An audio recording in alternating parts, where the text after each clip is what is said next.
Good evening, everybody. Hello. Happy Wednesday.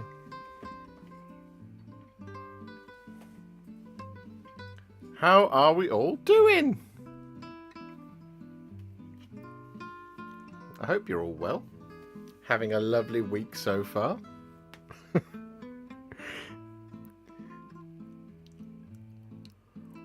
Why do you hate Star Wars?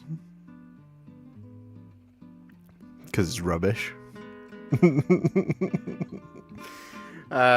We, of course, are tonight. We are doing an Ask Me Anything style situation. It's going to be me talking to you for the next 2 hours, answering any questions you may ask, telling you things about my life if that's what you want to hear. We're just going to chat, guys, because I was on Monday.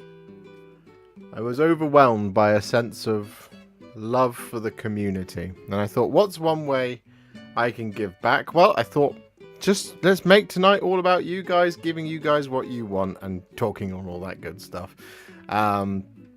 Which will also takes me over to what I've been working on this week so far, which I'll show you in a minute. But before we get to that, I'm going to say good evening to everybody in the chat, as we like to do around here. Good evening, Random Salutation. Good evening, Roberto Ruiz. Good evening, Colonel of the 149th of Death Corps of Krieg. Hello, Colonel. I wanted to make absolutely damn sure I didn't miss you this evening. So hello. I hope you're well, buddy. Good evening, Yamail Angmar. Reza Prime obviously is here, asking me some super fun questions already. Nick Main, good evening. Philip G. Arseni, I hope I've said that right. Conic Melter, Ricky Colebrook, Abdul Al... I don't think I've ever said your surname correctly, Abdul. I was chicken out at the right last minute. Al Hazred, is that how I say it? Paraby Minis, Ryan G. Thomas, Philip G. Stuart Perry, Alaric79, Stephen Walker, James Matthias, good evening. Have I got everybody? Good evening, Flying Muttley. Good evening, Mr. Bugs. I hope you are all doing fabulously well. So, before we get into the AMA section of this evening, I'm going to show you what I've been working on. Because some of you were very, very, very worried that because I don't like 40k at the moment as much as Age of Sigmar, that I wouldn't paint any 40k. Well, you've bullied me enough at this point. I started work on the second part of the Accursed Cultists today. And all of my stuff is missing. None of this is on. This is good. There we go. Sorted it. So I started work on the Accursed Cultists. This one is battle ready. This one is on the way to being battle ready. And the third one I haven't started yet. But that's coming. But as well, another one that I know a lot of you have been working for. Looking forward to. Inquisitor Gregor Eisenhorn. There you go.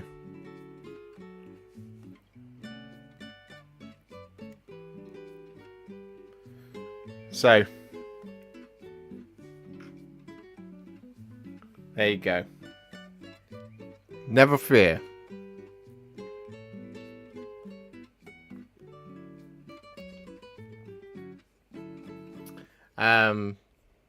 Yeah, lots of stuff coming. I'm up to, I think, 12 videos now, ready for your perusal across June.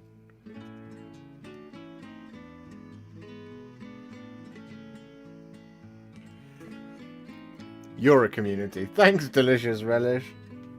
That's what I hope to be. Good evening, Ravens13. How are you doing? The Loith, good evening.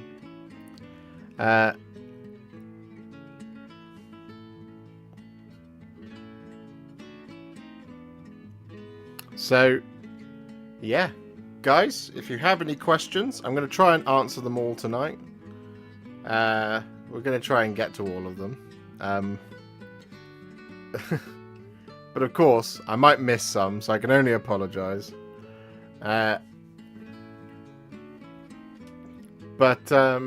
let's go for it, shall we? So, what have we got? The first question I can see is from Mr. Reza Prime, who asks, and I need a calculator for this, but he's probably already figured it out. 69 plus 69 times 69 minus 69 divided by 69 equals an amount. I don't think my calculator's working there because it says 4,829. What? 69 plus 69 equals that times by 69 minus 69 divided by 69.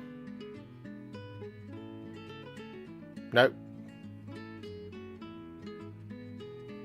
Anyway, I don't know the answer to that. Question, why do you hate Star Wars? We can get into that a little bit later. I can see there's a lot more questions about Star Wars. Where are we going? Where are we going? Where are we going? What do you like least right now? 40k or Star Wars? 40k. 40k. Absolutely. Why don't you use base paints plus shades at all? I use lots of shades. The reason I don't use base paints is because it's literally 100% quicker to use a contrast paint than it is to use a base paint. So for a base paint, it takes a minimum of 2 layers to make sure it's all consistent. And then you have to shade it. And then you probably have to relayer it. A lot of the time, I don't have to shade most of my things. So actually reducing the amount of shades I have to use as well, even better. So, you know, being able to speed up the painting process whilst also keeping the paint job high, quality high. It's everything I aspire to whenever I make my content, and also it's less prone to error for me. Specifically, you have to make sure you thin down your paints properly every single time. Otherwise, you're going to get tide marks and you'll ruin the piece of paint. And some people say, "Well, just use a wet palette instead." Okay, but if I change my entire painting setup to accommodate something, then I shouldn't do that. You shouldn't ever change everything or change a lot of other stuff to accommodate one thing if it's not the right thing to do, unless you're going to completely change the way you paint. So like I think the exception to that is airbrushing, for example. If you want to move into airbrushing, changing how your painting setup is how you set up for painting. 100%, you have to, but you're moving into a completely different style of painting at that point. Whereas, you know, if it's like, oh, you should use this glue, but in order to make this glue work, you need to buy these 15 things in order to make it work. So, no. But it's the best glue in the world. Doesn't matter. Doesn't matter if it's the best thing in the world. But basically, contrast paint's much quicker, and I prefer it massively over base paint. The worst part of painting for me is doing metallics, and that's because I use base paints. I really don't like it. Question: with the release of Chaos Codex, any hope for you to do a single Marine of each Traitor Legion? Would love an Emperor's Children one. I've done that for the Horus Heresy. You could definitely take elements of most of those. We've done the Night Lords, of course.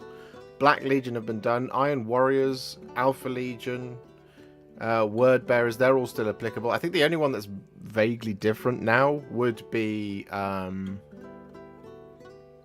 Emperor's Children, which I get, but I don't know what they're going to do going forward. But Emperor's Children is coming in the future.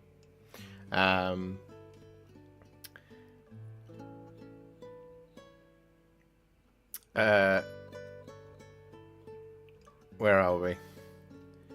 Favorite dinosaur? The Tyrannosaurus Rex. Or raptors. I do like velociraptors. They're always a fun part in Jurassic Park.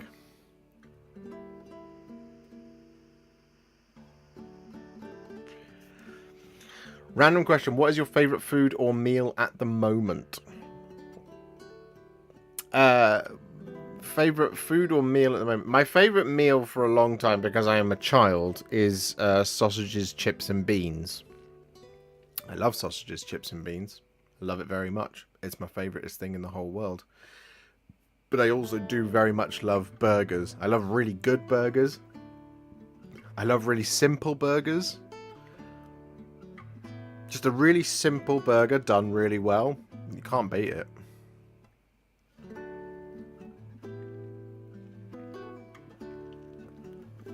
Para B Minis asks, you've been a huge inspiration for me. I've just started streaming myself, but I can't get my setup right. Any tips?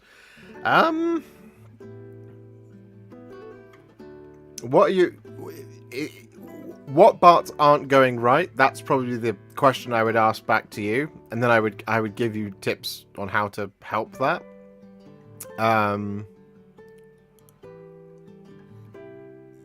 The thing I try to do is, with all my streams, I try to set it up in such a way where I don't actually have to do very much, which is terrible advice. But so basically, I have two buttons here now, which move me between face cam and overhead. So this is my I bought a little Steam Deck Mini, which helps me automate these processes a lot. Now, one of the challenges I have is I don't have a second monitor to put here, like right here, over here. Hang on, let me go to the screen. So I'm on an L-shaped desk currently. L-shaped desk. Computer is here, which is why I'm often looking over here because I'm reading the chat. Camera is here. What I would love is a second monitor to put here, but I physically don't have the room, so that I can keep everything in my eyeline as I go. Camera angle / focus mainly. What do you stream with, Parabeam Minis? Do you have a camera, or do you stream with a phone or whatnot? Because getting a simple overhead like this one. So what I do here is I just use the zoom function to get closer, and I have it positioned again at head height, so I don't have to do very much. I don't have to get up, check it, move it down, and all this kind of thing. And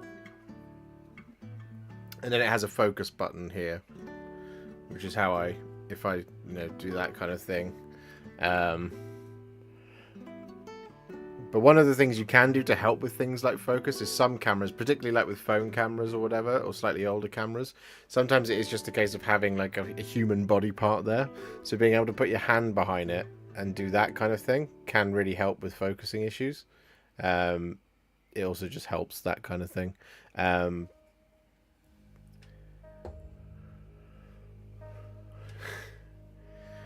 Good evening, Marley. Happy Wednesday to you too. Josh, let's go to a Mavericks game when they get in the finals. Yeah, let's do it.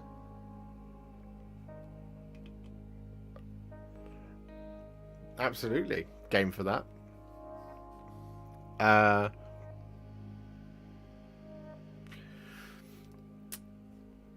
What have we got here? Colonel says, hit, slap, punch, lick, caress, kiss, and smack the like button, you heretics. Let's show some love. Yes, please do. Please do all of those things. Our first target, as always, is to get to 50 likes. And if we could get to 69 likes after that, that would be great, because it means more people come and watch the stream, and it's a free way to support me. But of course, if you want to support me a little bit further, you can of course drop a super chat to ask me a question you desperately need answering. I'll hopefully get to all of them tonight. Or you can consider becoming a member, or you can give some memberships, or you can join my Patreon, whichever you prefer, if you do anything at all. Nothing is also fine. That's your choice. There is no coercion here. But please. Nick Main asks, Chinese, Turkish, or Indian, your favourite takeaway? I would pick Indian out of those three. Chinese generally tends to do something horrible to my stomach. I don't think the quality of Chinese food in this country is particularly high. There's a lot of MSG in it, and my stomach doesn't like it. I love it, love the taste of it, but just stomach can't handle it. It's rubbish. But I love Indian food. Absolutely love it. A really good chicken biryani. That'll do me. Anytime. Favorite paint / color. Oh, I mean, there's a lot of choices. I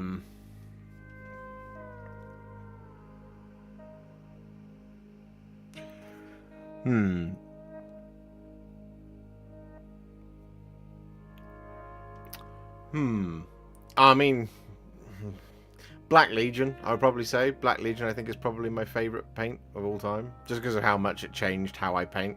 I didn't have to do Basilicanum Grey followed by Black Templar to get the black colour anymore. I just threw Black Legion down. I was like, yeah, this is the one. Love it. It's probably my favourite. Would you ever do a video on Blades of Corn Blood Warriors? It's certainly something that's on the list of things to do. Yeah, it's on the list basically. Ever happened to you the contrast chip down? What's that, Tronic?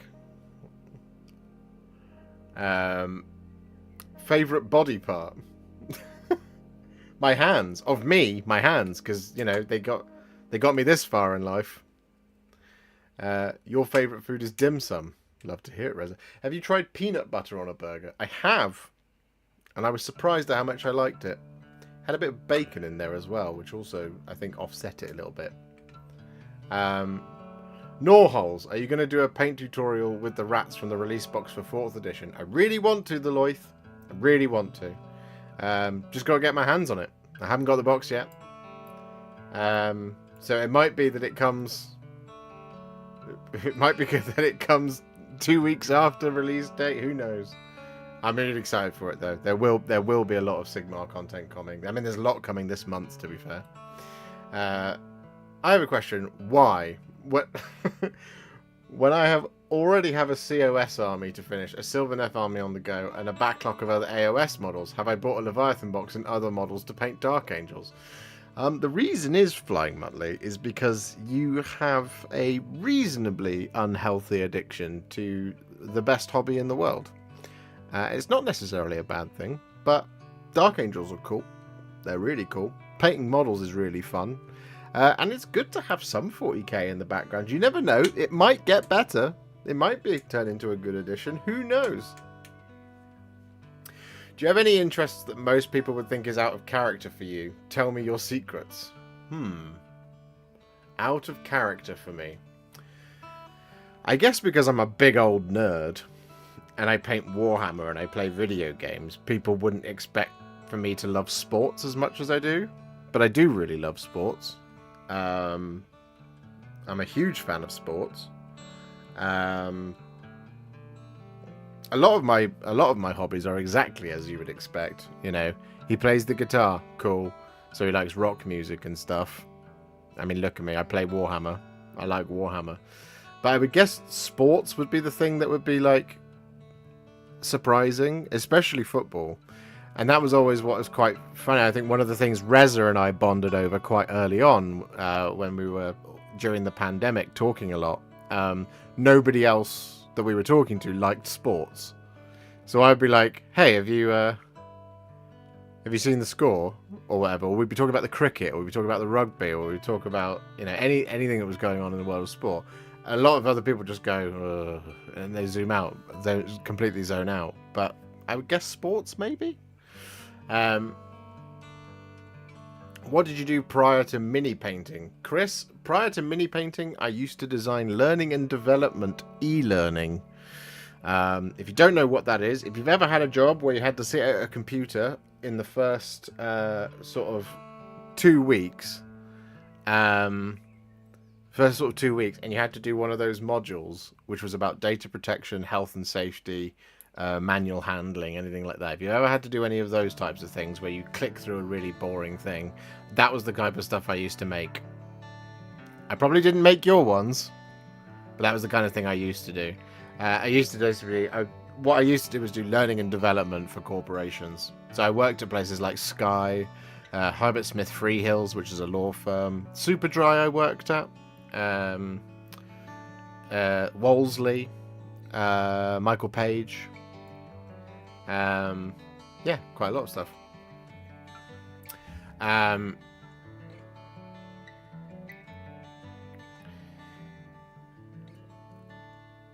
Where do babies come from? Asks Leagues of Jotan. Storks, obviously. Everybody knows storks deliver babies.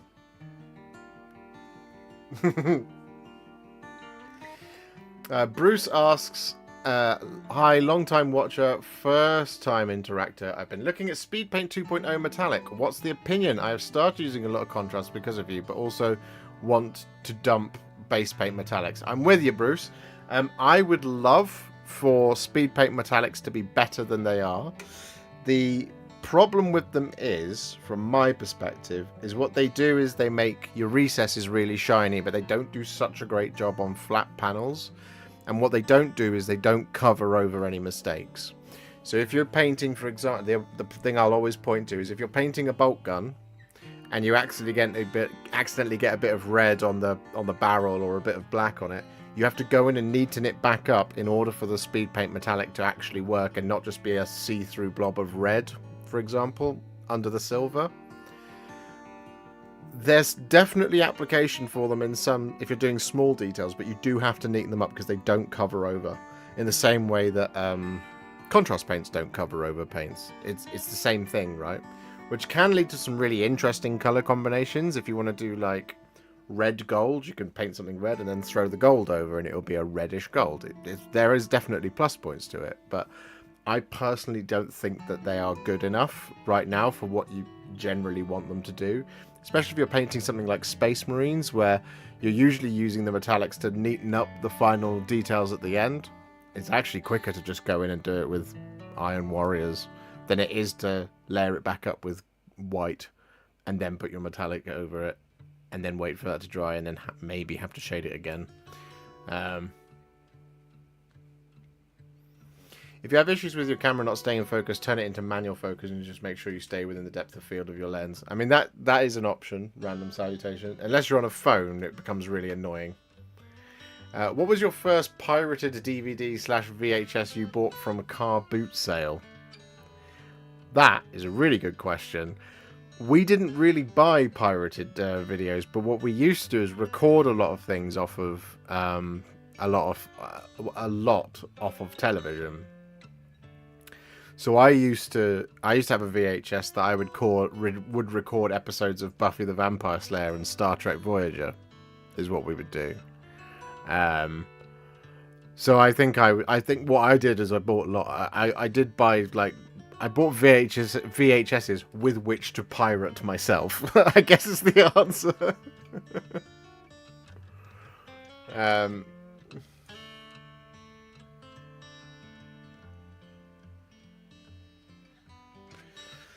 Drink, throw away, or gift to another.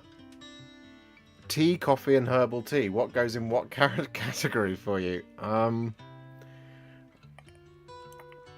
Unfortunately, the Loith, all three go in the throw away or gift to another category. I don't drink hot drinks at all. I don't like them. My brain can't handle hot drinks. When I drink, it's because I'm thirsty and I want to be refreshed. So a cold drink makes sense to me. I don't like nursing a hot thing. It doesn't do anything for me. It's not good. I don't like it. Just not a fan.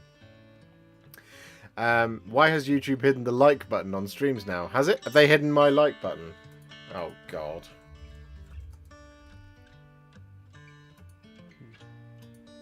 Don't say it isn't so. Not only can you not gift or become a member on iOS, can you like?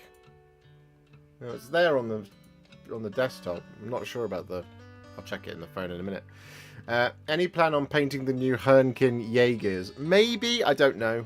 I might do them if I get them. I'm not sure. Do you own a sword? If not, what would be your dream sword to own? I do own a sword, Conic Melter. Here it is. It's Heragrim, Theoden's blade. I have it here. Within reach, easy. How do you handle priming miniatures year round? So really the only time I have to maybe change what I'm doing is during the winter when it's really cold. And one of the things I do to handle cold weather priming is when I'm going to prime, I run a tap for the basin in the sink, and I put my primer can in warm water until it's warmed all the way through. Then I give it a good shake, of course. But you keep them in that warm water. It just warms through the paint, which means it applies much easier, rather than you having to kind of warm it up with your hand or whatever. Because cold paint is a cold can spraying into the cold weather. You can end up kind of sandblasting your miniatures a little bit. The other issue I have is when it's super windy, I can't prime. So I have to either go and find a place that isn't as wind trap, or I have to just like it or lump it. But that is unfortunately a year-round thing. But yeah, the only real challenge I have is when it's really cold. When it's hot, it's fine, because it's nice and dry. If it's really humid, again, similar thing. Just short, sharp bursts is always much easier with a primer can, rather than long bursts, because humidity can make it bubble and all this kind of thing. So short, sharp bursts, and you're not covering the same piece over and over again. So just like that type of thing, rather than it can lock the moisture in. So just always keep things moving, and it generally should be fine. Why is Gamora is a great question, Reza. Evar Greyfist. Ahoy, Mr. Warhipster. What contrast paints would you use to paint the Demon's Prince face white face like the box art? Good question. Let me look it up. Demon Prince.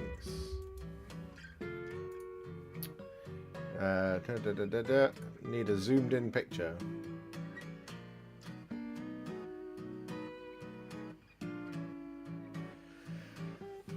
I think what I would do here is maybe something quite similar to what I did on... I think it depends on kind of what you're wanting recesses to look like. But like using something like either, if you want to go for a slightly more fleshy shade, using something like Targor Raid Shade can work. Berserker Blood Shade can work, but then you're going to relayer it up with a white. But what I would recommend is Pallid Witch Flesh as your ultimate highlight. Maybe Grey Seer or Corax White as your normal layer. But basically, like I do with Teeth, is I would put a shade all over it and then relayer it, because you get really strong recesses. Would make more sense. Would make the most sense to me. Would probably be how I would do it.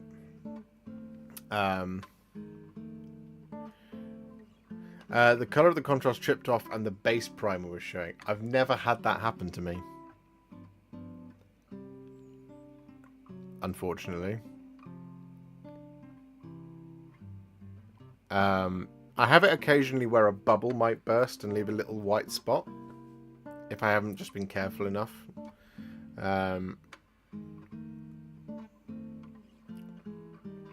Would be what I would say. But no, I've never had the chipping problem. I occasionally get it on bases, but that's because I'm too rough with the bases occasionally.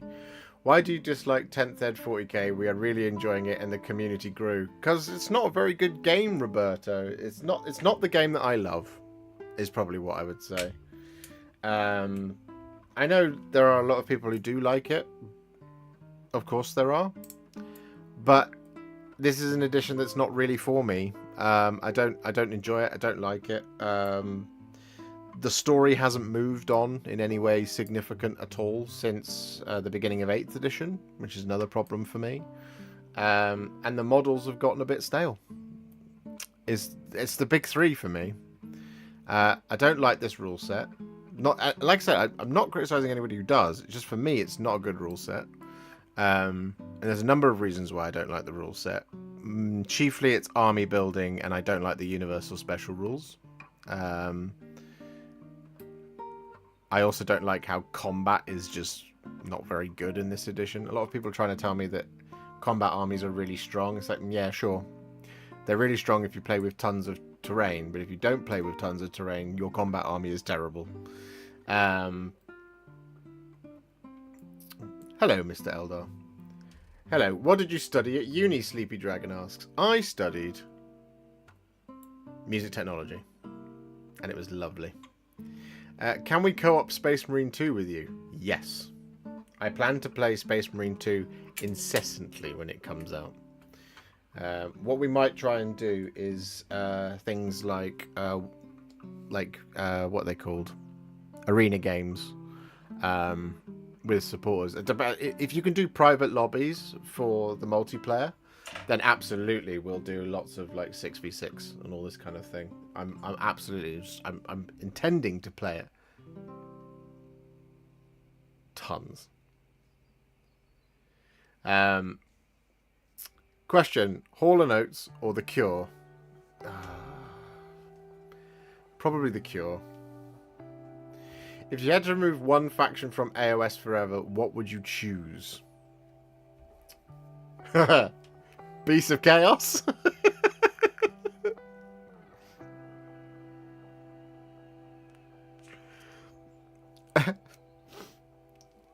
Oh, look!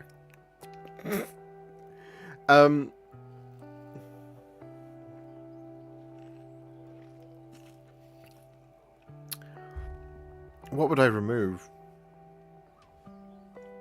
For a long time, I would have said Flesh Eater Courts because it needed serious work, and then it got serious work, and it looked amazing. I'm not sure. I can tell you one I think that really does need serious work is Elves and Dwarden for the Cities of Sigmar. I would almost remove those ranges for now to bring them back later.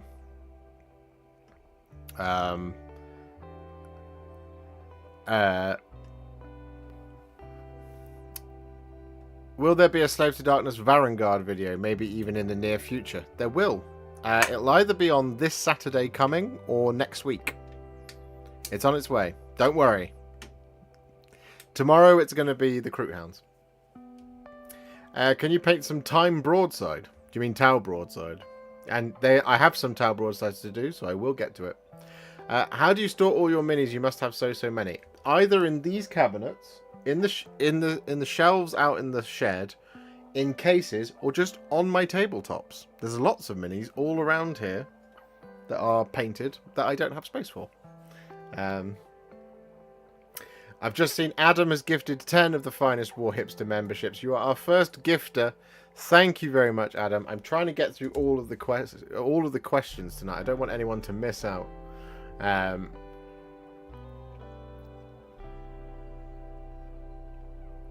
I dry brush Enchanted Steel Metallic Speed Paint over my Black Templar tanks. It gives a dark blue steel edges. That sounds awesome, Dudex. I like it. AMA, yes, ask me anything. As I have now finished the Idenef Spearhead, should I do FEC or Slaves to Darkness? Do Flesh Eater Courts, because you'll have more fun.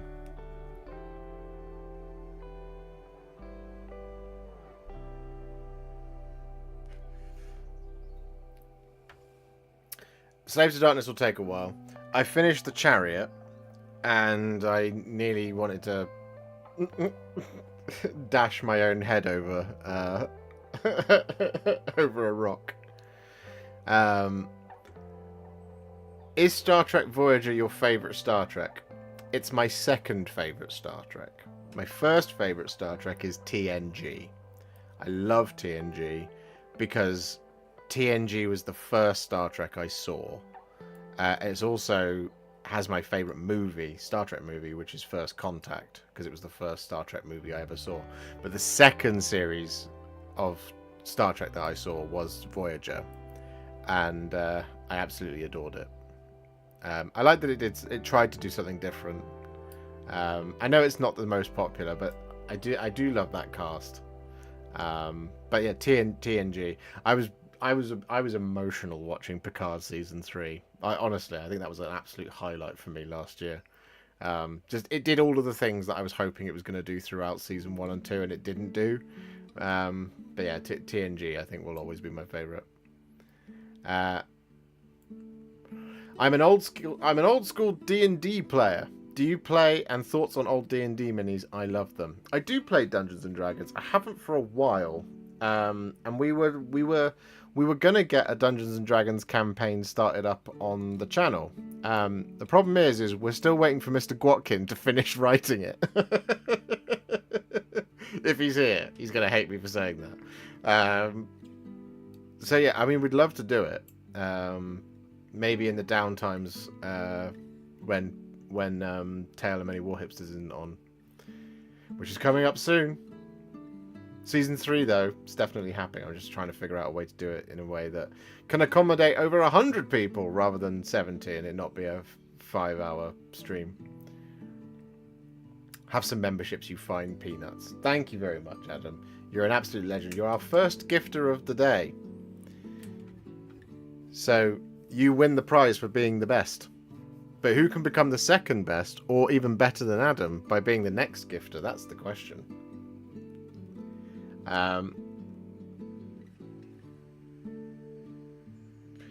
If you were a potato, how would you like to be cooked and served? I'd like to be a chip. I just love chips. Big oven chips. They're my favourite. Guys, we've crushed 50 likes. Well done. You're kicking ass. Only 15 more to go, and we'll get to the magical 69.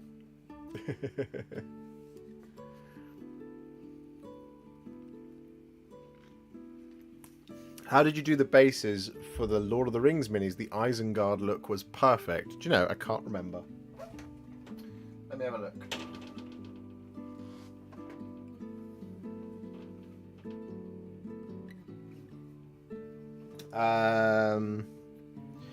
It is Astro Granite, dry brushed with Tyrant Skull.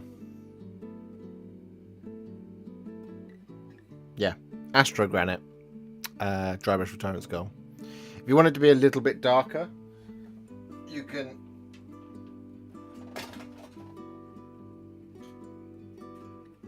Let me just make sure I didn't do this on these ones. Yeah. Astro Granite, dry brush with Tyrant Skull.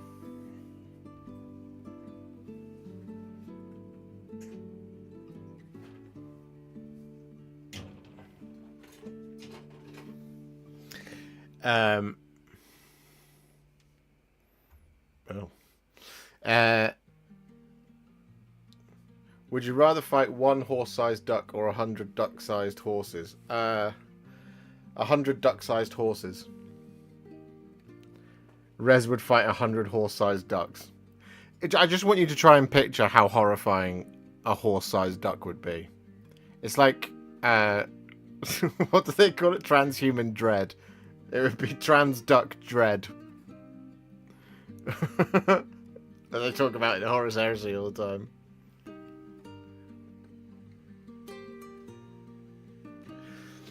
I'll read yours. Josh, I've just bought the Dark Oath box set, part of the message that was missing. Set primarily for the Chieftain on the War Steed. Have I just wasted my money because I'm too impatient for their individual releases? No, you've saved money.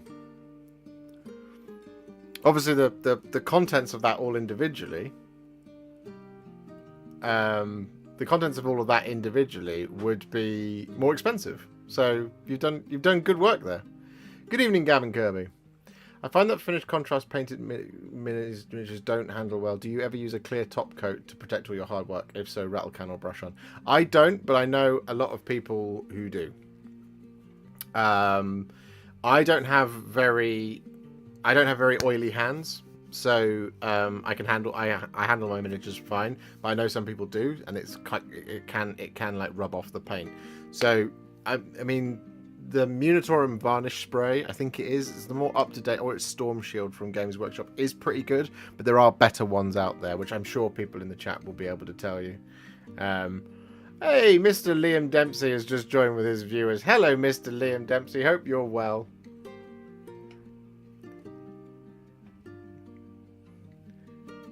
Captain Mannings was late rebuilding a door. Hello, Captain Mannings. And painting a door. That rebuilding a door is interesting. Was it fun? Also, why?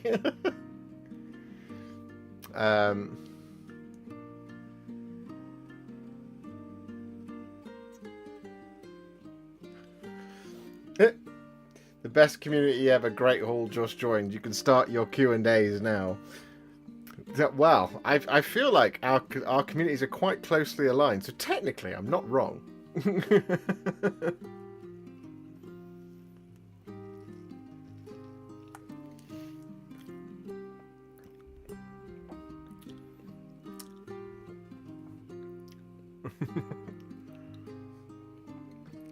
Simply Brazen, thank you very much for the 5. Bombardment from the greatest community.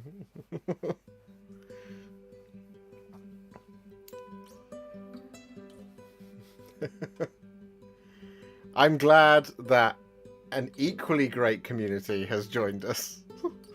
There's a lot of crossover. Let's be clear.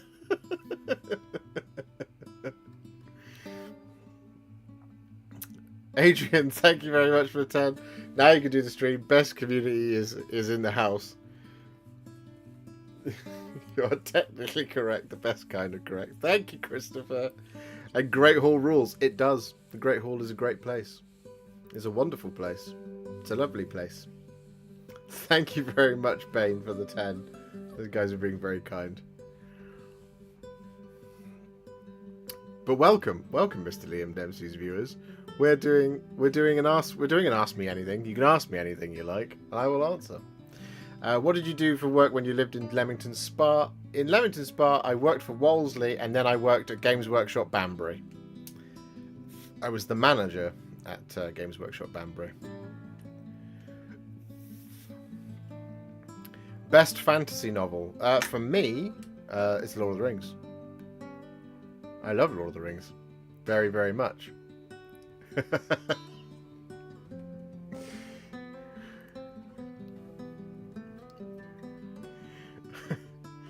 Liam Dempsey, thank you very much for the 5 gifted memberships. You're a legend. And then James Mathias has just dropped a whopping $100 saying, which community now? James, thank you very, very, very much.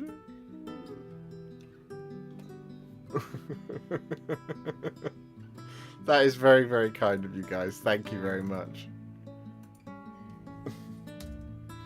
That puts us on 459. A bidding war, you say?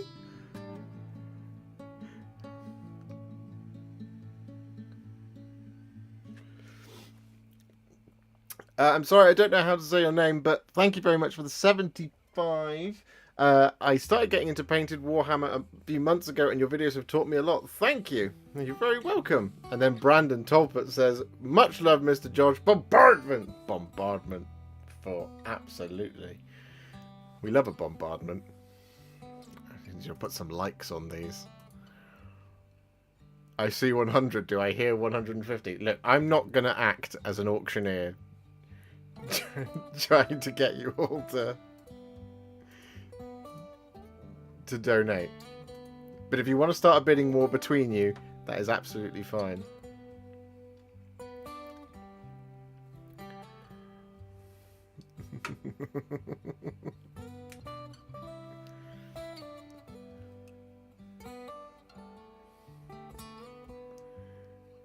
You guys are legends. Thank you. Thank you, Liam, for coming over.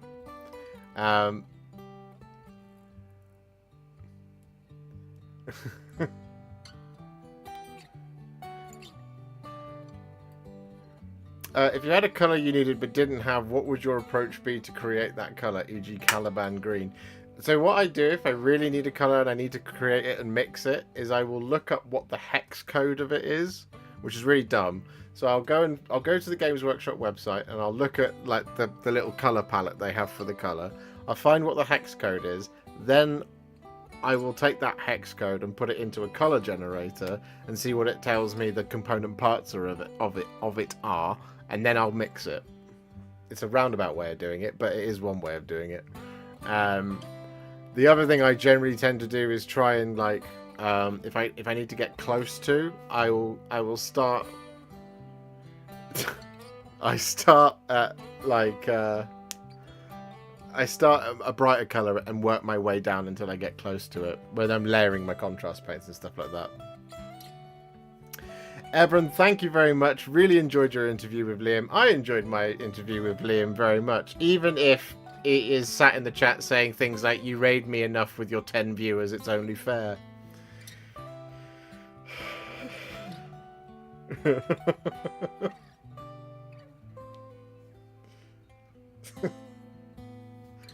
Listen, you. I know I bring very little. But I try my hardest, okay?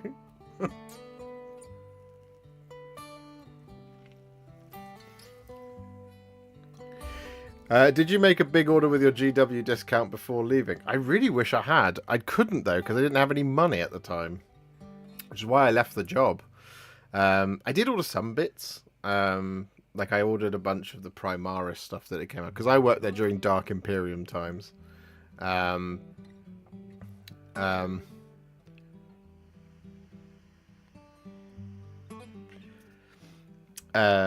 So I ordered stuff like Intercessors and stuff, which to this day still have not been painted. Sonic Shock, thank you very much for the 5. Big thanks for all your videos. Big thanks to you for your £5. It's very kind of you. Thank you. I very much appreciate it. You guys are legends. Still more subs, just saying. I didn't want to say that, but that's you saying that, Captain Mannerings.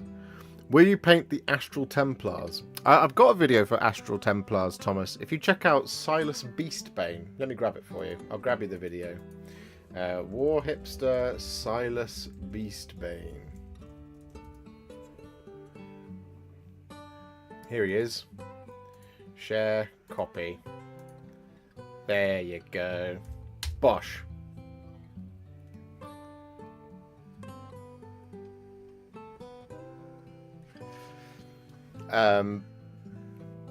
Christopher Sadford, thank you very much for the 5 gifted memberships. That is very, very kind of you. Thank you. That puts us on 264. A mere 36 away from 500. You guys are legends. Thank you very much. Does that say 227 models painted in 2024? It does indeed, and I actually need to update it because I've painted more. One moment, callers.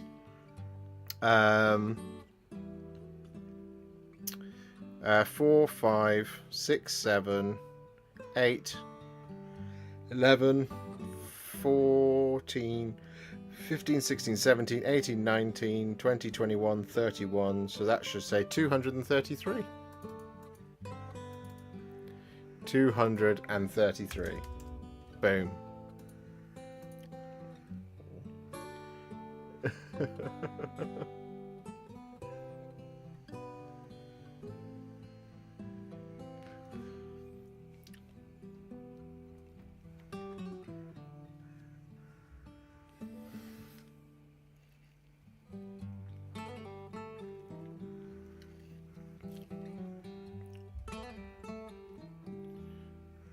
The greater good. I'm not going to do this raiding anymore. You do much better out of it than I do. Look, I'll encourage them to gift more to you, Liam. I will. But you're better than me anyway. What is your favourite new release and why? Miniature speaking. At the moment, from this year, Abraxia is definitely up there. I really liked the Necrolith Bone Dragon, and I really like Elise Duchard? I think those have been incredible models this year. What else has been new this year? Lone Spear's up there as well, actually. That's a really cool new miniature. I fracking love you too, Liam. I can't wait to see you again soon. I want to come there. We shall see. AOS 4, AOS 4, AOS 4.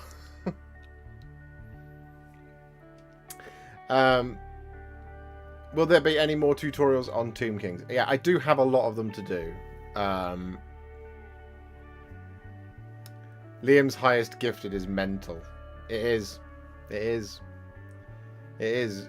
It's genuinely makes one of the best channels out there for support. I mean, you guys are absolutely incredible. The ones who support me, the ones who support Liam, incredible people out there who are so very generous and definitely supporting, support local artists. Hashtag support local artists. But definitely just, you guys are the lifeblood of what these channels are. And I speak for myself, and I think I speak for Liam as well, but it's because of you guys here in the chat that we're able to do this type of thing anyway. And if it wasn't for you, we wouldn't be able to do these things at all. So it's that kind of circle, isn't it? We start providing the content, you guys start watching, we keep making the content, you support, and so on and so forth, and so on and so on and so on and so on. And it's just this wonderful circle of life that's self-sustaining. And it's because of folks out there, you guys there in the chat right now, who are being incredibly generous and are being very lovely, that any of it's possible. So, you know, it's genuinely one of the nicest things in the world. And it's incredibly humbling.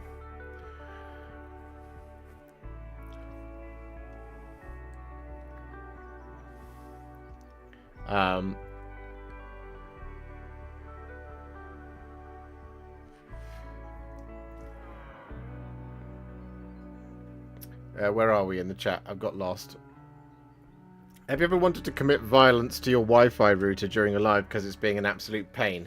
Yes, Alaric, on several occasions. Mr. Josh, are you tempted to do any painting tutorials for MESBG? Yes, I've got lots of tutorials coming for MESBG. I've built loads of MESBG models. There's tons of it for me to do.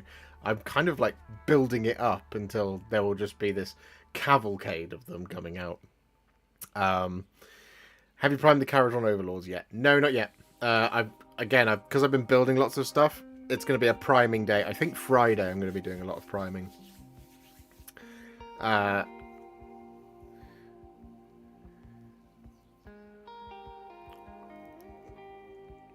Thoughts on grimdark painting style, and will you try this? I think it can look really good. What I really like is like classic, like really classic, like what's it called, Blanchitsu type thing, like suit, like. And I think aiming towards that kind of thing is something I would like to do one day, but I think I need to learn how to use the paints that are required to do that, because I think whilst I can get close with contrast paint, it will still be a little bit too clean, if you see what I mean. Stick Monkey has gifted 5 Warhipster memberships like an absolute bloody legend. And then Adam has gifted a further 10 Warhipster memberships. You guys are killing it tonight. Thank you. I very much appreciate it. That puts us on 479. So we're 21 away from 500 and 221 away from 700. Which would be crazy.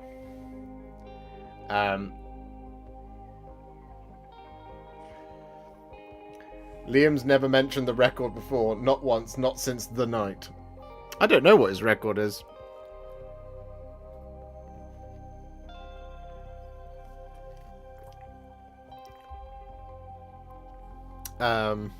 Many, I would guess.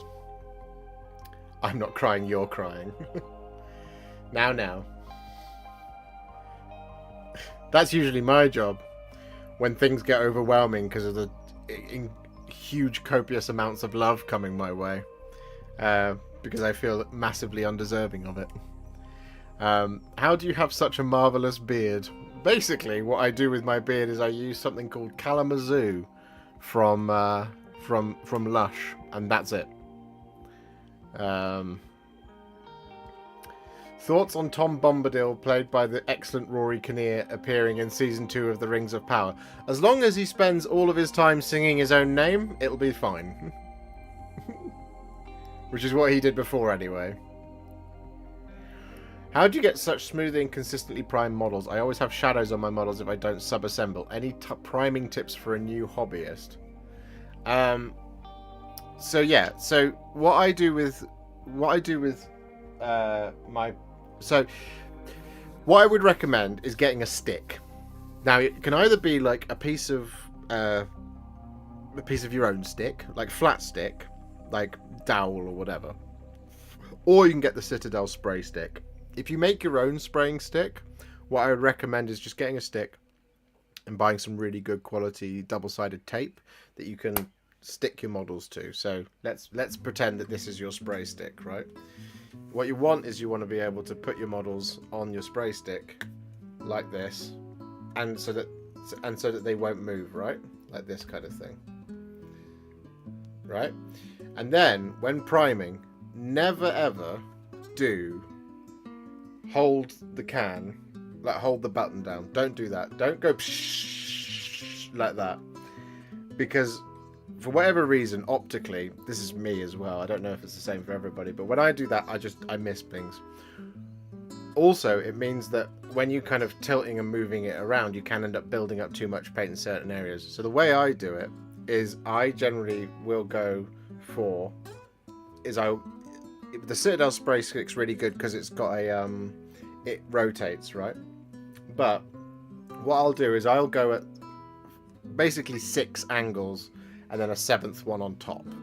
So I'll go 1, 2, 3 from this side, 1, 2, 3 down the middle, 1, 2, 3 over the left. Then I'll rotate the model like that, and then do exactly the same thing. 1, 2, 3, 1, 2, 3, and 1, 2, 3. And then if you need to, 1 over the top. Sometimes you need to do it underneath if it's like a horse, for example, but quite often, just like that is how I recommended it. Will you be doing a tutorial for the Abraxia riders as well? Yes, Sponge Monkey. It should be out this Saturday. Did you get the new dwarf Grom Brindle? I did. Here it is. I need to paint him. He's part of my priming day on Friday. Stick Monkey's been a member for 13 months. Ooh, free membership celebration super chat. I wouldn't waste this complaining that Liam turns them off because he's a cheapskate. Also, please tell me, Mr. Josh, that you use a sword as priming stick. I really... that would be fun. And if I had lots more money than I currently do, I would 100% do it. Maybe one day. Step 1, get a priming sword. Yeah, exactly. So you get... What you do is you buy a replica sword, right, from Etsy. This is where I got this one from. If you're ever interested in getting one like this, you can get them from Etsy. And then you can stick magnets to the undersides of your bases. And then it will just magnetize right on like that. And then you can do all this kind of thing. That's a very expensive priming solution. What global campaigns, Warhammer campaigns, have you taken part in, i.e. Storm of Chaos, showing my age? I didn't take part in Storm of Chaos, but I could have done. What I did take part in was the 13th Black Crusade. Fate of Conor I took part in as well. I think that was it.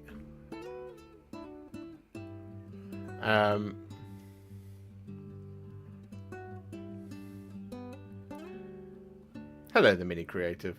Do those attached lids on your Coke bottles annoy you as much as they annoy me? Yes, I hate them. I get why they're there, but I hate them. Should I buy a chocolate bar from the vending machine in the random hotel I've just arrived at for work thing tomorrow? Yes. Yes, you should. I'll be having a Mars bar after this, and I'm excited for it.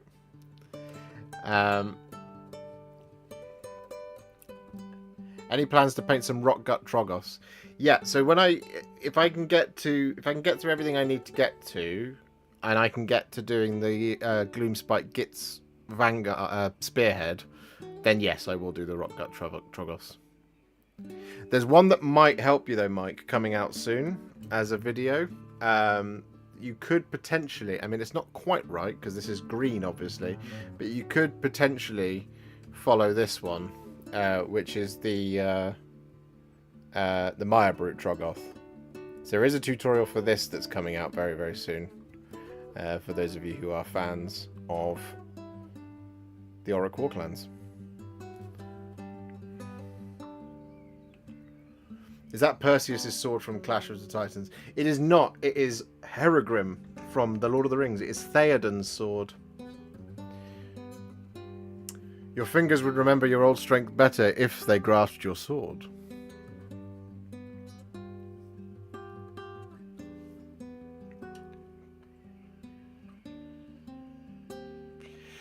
Do you agree that coffee is bean soup? Yes. Cereal is soup? Technically it is, yes. It's also technically... It's more of a stew, isn't it, cereal?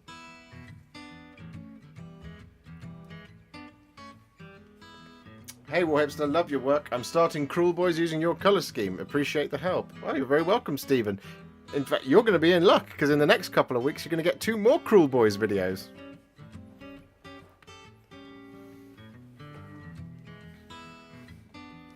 Good night, Nick.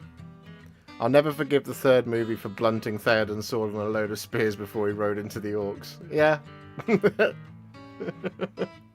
Good point. I've never thought about it that way.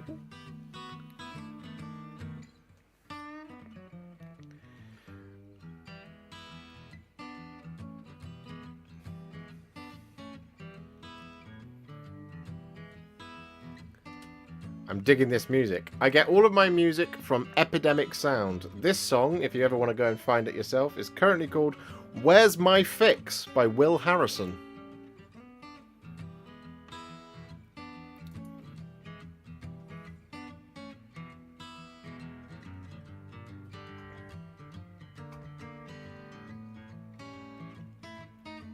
Do you like country music? I do. I mean, I like pretty much all music.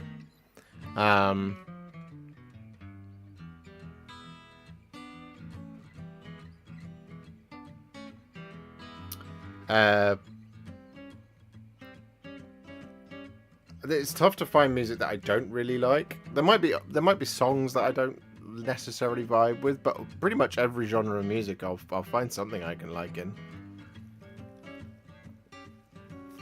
What you cruel boys are you doing? So there's 2. There's that one I just showed, which is this guy, the Breaker Boss on Maya Brute Troggoth. But then also to finish off the Spearhead, for those of you who are interested in Spearhead, we've also done the Beast Skewer Killbow. So that's 2 videos that are coming out very, very soon as part of Project Spearhead.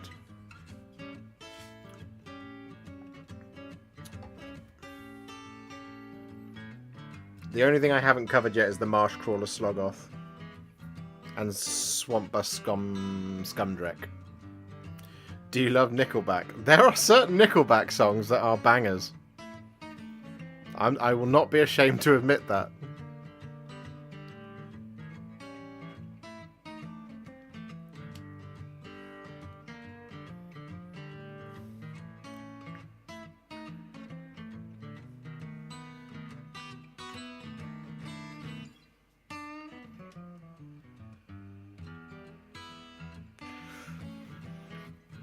I'm currently painting up some Tomb King Skellies. Don't know what colour to go for shields. Tried blue, then yellow. Didn't like either. Didn't want to do green or black or purple or red. I'm stumped. That's an interesting one. What colour have you gone for the skeletons themselves? Are they like white, or are they like a bony colour?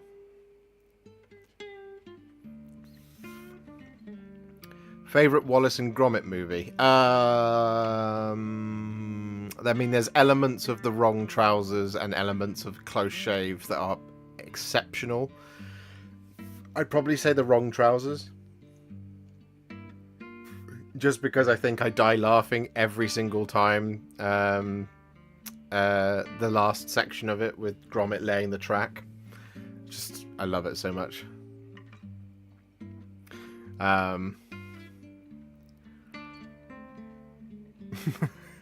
Always gets me. But then similarly in A Close Shave, there's the marvelous bit in it when Preston catches the propeller blade of the sidecar that Gromit's been flying, and then the sidecar spins instead, and it just gets me every single time.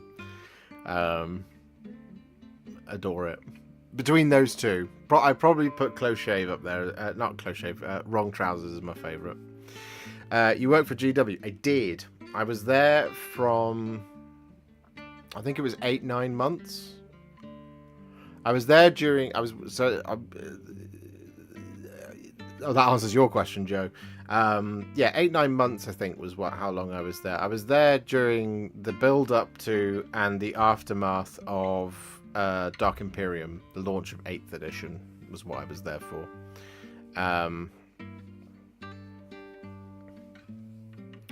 Bony colour, bone white Vallejo base coat with skeleton horde contrast.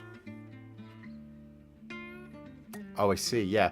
Okay, so there's a couple of things that can work for you here. So if you approach the color theory type thing, and we look at the color wheel when you're figuring these things out, a good place to start is to look at, for example, if I just find a bigger one, there we go. So sort of maybe wheat ear is probably close on the Martian color ear. So opposite colors are always complementary. So that would be, depending on the shade of blue that you've gone for. You said you didn't like blue. Yellow won't really work too well next to kind of Skeleton Horde because it's too close. However, something like as a tertiary color that's kind of equally spaced around the color wheel, you could look at doing something like a sea green, or somewhere like a magenta, maybe. That could also work. So like a kind of almost burgundy type thing could also work there as a complementary color to the yellow.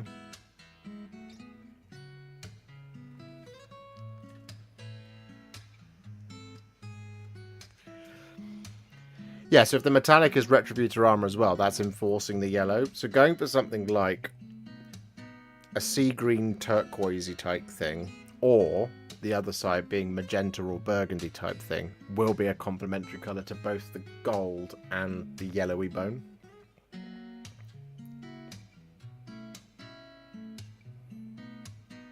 Thought you already had done a beast skewer. No, I hadn't done. Well, I did one. I've done one in this month.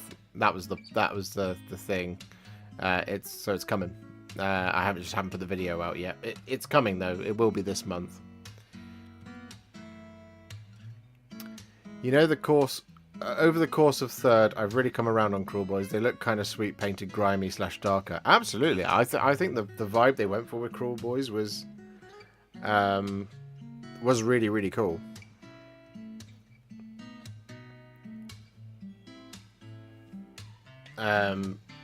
I want to make a perfect, easy to do Imperial Fist recipe by pre-shading the entire model with a contrast undercoat and then Imperial Fist on top. Would you think a 50-50 mix of Magos Purple or Volupus Pink would be better? I don't have either of them. I think people generally would veer towards using Magos Purple for it.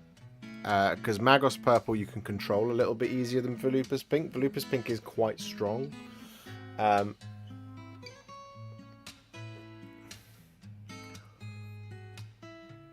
you advise on how to do the blue-black of Ferrus Manus's armor? Let me look it up. Ferrus Manus. Let me look at you. Hey, birdie.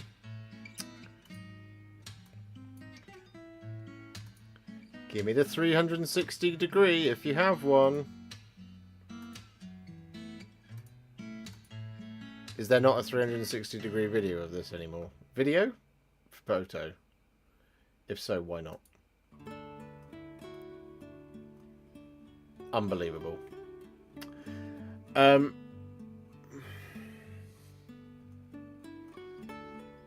way I would probably go about it to get a blue-black is to go for, based on what I'm seeing here,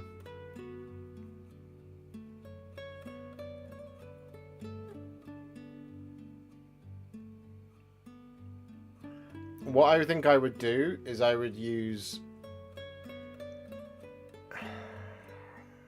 maybe Stormfiend. Looking at it, it's definitely a grayer blue. So possibly something like Stormfiend or Ultramarines blue as a base coat. And then I would probably 1-to-1 mix Black Templar with Lahmian Medium and put that over the top. Because it will make it blue, but a really, really dark blue, which is what this looks like. To me, would probably be how I would do it. Usually it's blue and then Black Templar is kind of is how I would always recommend it, and then you can use something like Dark Reaper and Thunderhawk Blue to start getting those highlights in.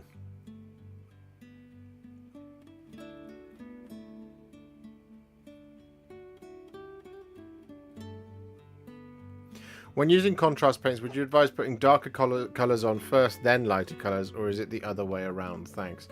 It kind of depends on what you're trying to achieve. So if you're trying to get down to a certain tone, you start light and go darker. If you're trying to impact or punch up or like kind of enhance colours, then starting darker and going lighter is basically a case of, if you say want to enrich like a red, so you put a red over the top of a red, that's basically glazing, except you're not glazing. So it kind of, like I said, it depends on what you're trying to do. If you're trying to get like a kind of bring it down to a midpoint, I'd start bright and go darker. So, like, usually, for example, if in that instance, if you're trying to do dark black armor, but not like a black using Black Legion, you do the brighter color, which is the blue, first, and then you do the black. If you do it the other way around, it doesn't look quite right. Thank you. Love you. Love you too, Joe. Thank you very much.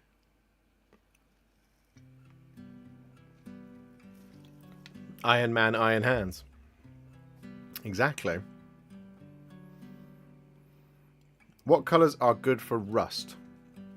One thing I like to use for rust, if you check out my Contrast Plus How to Paint the Skinner Kin, let me grab the video for you. You can see what I do there, but like, Skinner Kin, there we go. One thing I really like for it is building up things like Scrag Brown. That's a really good colour for rust. In a dry brush. But on that video, I do some rust on something. I'm pretty certain. Or was it not that one? It might not have been that one actually. I might have just misled you entirely. I'm thinking of this model.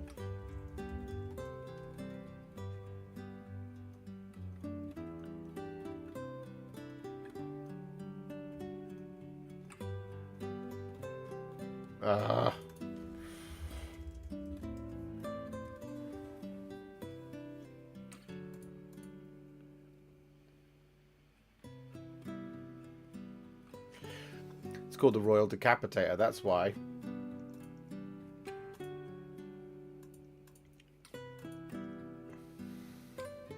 I'm pretty certain it's this one.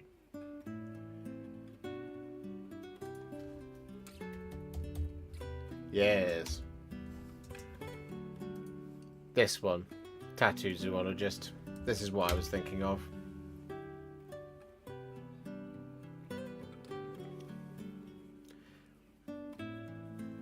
Hello, Contrast Master. I follow you from a very far away place. You're very simple to explain the methods to paint. Greetings from Chile. Thank you, Manuel.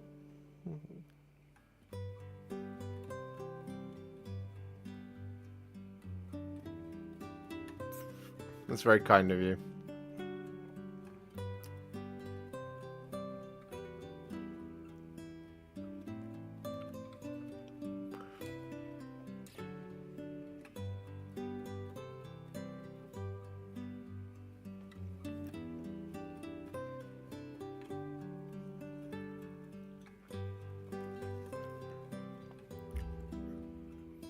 I don't do enough rust, I don't think. I think I did quite a lot of it on the Chaos Knights, the Knight Abominant, for example. Just, you know, the best knight in the Codex, and it's also the worst one. Do you not thin paints? Yeah, I do actually.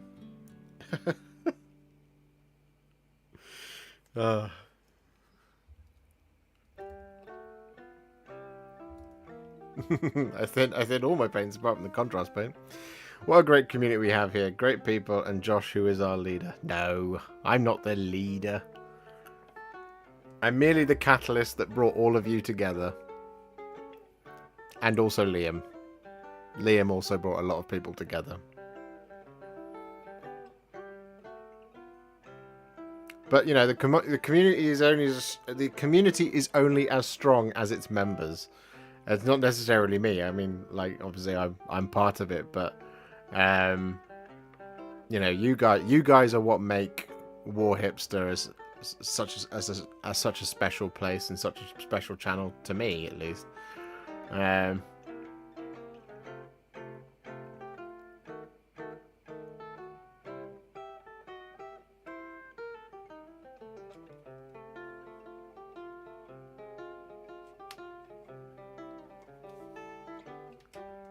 When will we see you in the Great Hall again? I hope soon, Chris.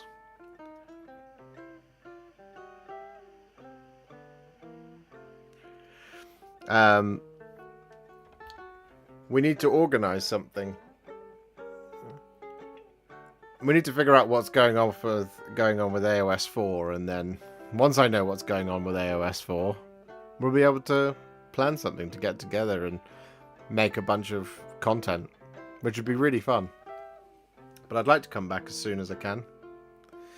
Have you done a tutorial on any of the broken buildings from the scenery released with Dominion? Not that stuff. I did do the Azurite ruins. But what I think might help you for the majority of those is actually the Osgiliath stuff I did. Because it's close. But if you want something that's, you know, more up closer to what the stuff is that's coming out, we've actually got some that will be coming in Spearhead in the Skaven type box. There will be a video for that, will then also be applicable to all that stuff from Dominion.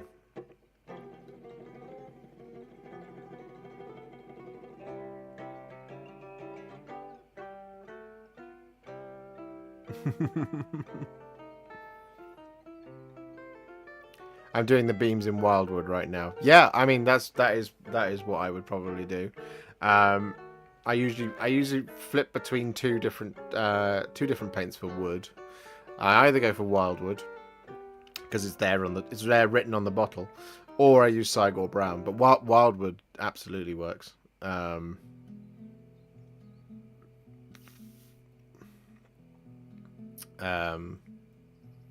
think I used Cygor Brown on the Osgiliath terrain. I can't remember though, it's been a while.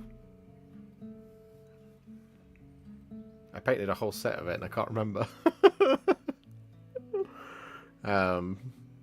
Everyone likes strong members. They do ebb flow. A strong member. Can't beat it.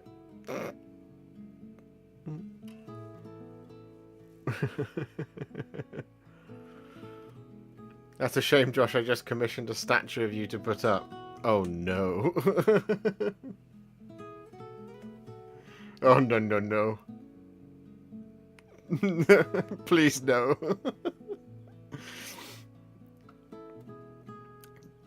Other question. Did you have any plans to do US tournaments? The Texas Masters is pretty epic. Maybe next year.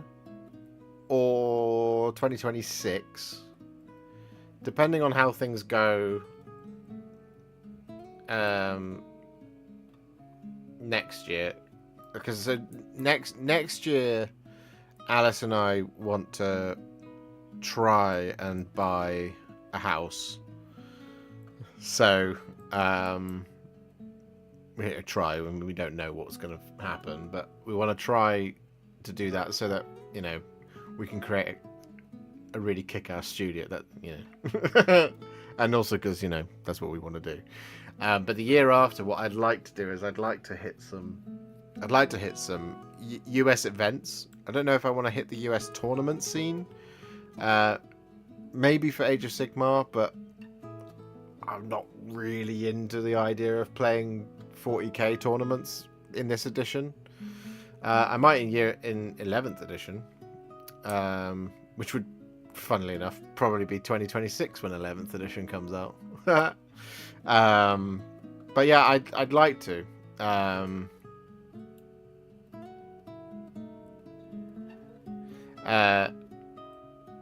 Can you suggest base color and contrast plus starting point for Warcry Gnarlwood trees? You have a video with trees, but I think these need to be warmer in tone for the orange vibes in the theme. The Gnarlwood trees. Let me look it up. Gnarlwood trees. Oh, I see. Yep.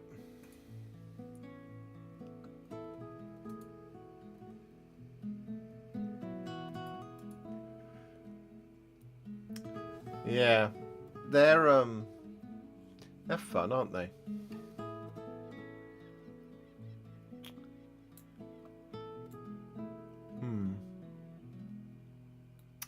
I mean, my instinct here is to do probably quite similar to what I did with what are they called? The Yggdraland Riverblades, which was the same as what I did for the stone on my Flesh Eater Quartz. So it was to give it an all-over shade of Targor Raid Shade. And then to give it an all-over shade of Agrax. I think that's the order in which I did it. Let me just look it up. It should be in this playlist. Nope, it is not. That's bad of me. Charnel Throne. So if you look up this video, this one's the Charnel Throne. That reddish stone is how I would do those gnarlwood trees. So I did Targor Raid Shade, followed by Agrax Earthshade. Oh, score 1 for Josh's memory right there. Targor Raid Shade and Agrax Earthshade is how I would probably do it to get that colour of tree.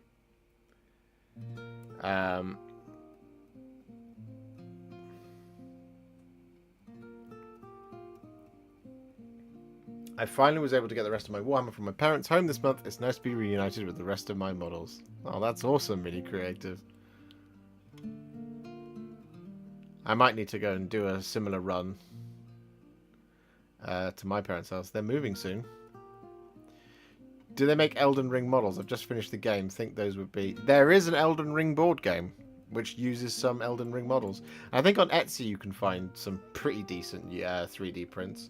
I, for a long time, was looking at getting a Melania Blade of Mikola miniature because I do need to paint her as a mark of respect for the woman who defeated me 200 times, or however many times it was. It's like 160 something times. And I'm very excited for Shadow of the Erd Tree. And I was thinking about maybe doing a proper playthrough of Elden Ring on the channel, but I don't know. I need something to launch a gaming channel with. We'll see. That's it. Nickelback fan, unsubscribe. Joking. I'm sorry, Ash. I wouldn't call myself a Nickelback fan. I just say I don't hate them as much as everybody else does. 11th edition should come out sooner rather than later. I agree. But it won't come until not next summer, but the summer after. That's my guarantee.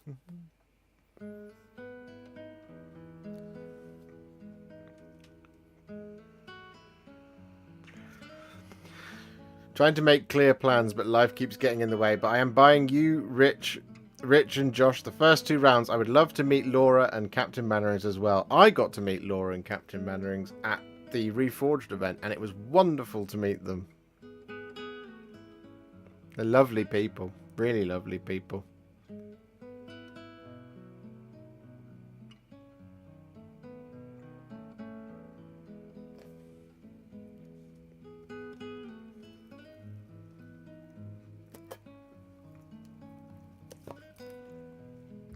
Non-oil, the answer to all of our problems. Non-oil's pretty good. Lies? What part of that was lies?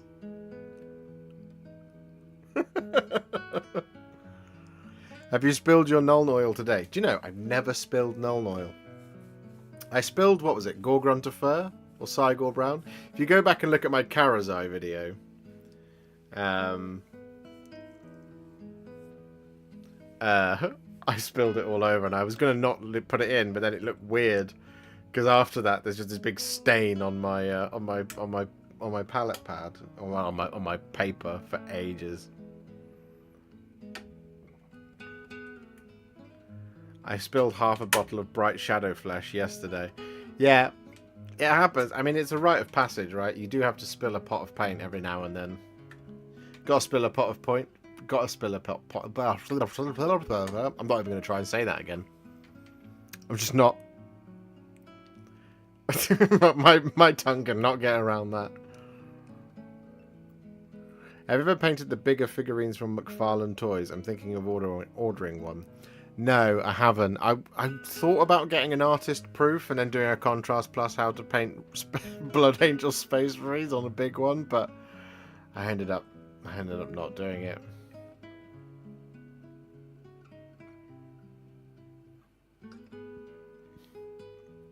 Never spilled Nuln, you hobby fraud, Warhipster. I know. I'm not a real hobbyist until I've spilt it.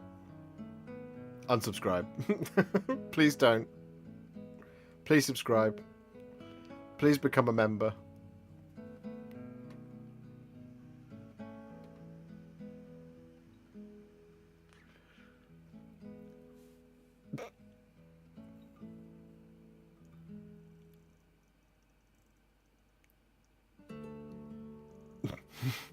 Oh, you like hobbying? Name 3 paints you've spilt. You know what I have done? And we're going to have to repair this when I move out, is I've got paint marks on my wall in front of me. So there's a bit of Pterodon turquoise there. There's a bit of Cygor brown on the wall just over there. I used one of my old painting lights is absolutely covered in paint because I would do this. I would be painting and then I'd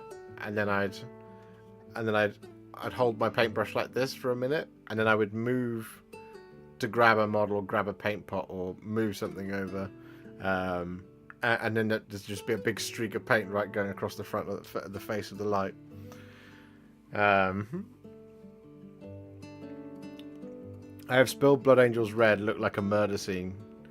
Yeah, I dropped a brush in an old place. In fact, in Leamington Spa where I used to live, I dropped a brush that was loaded with corn red right on the carpet. It looked like I'd had a very brief, sudden, and very contained nosebleed.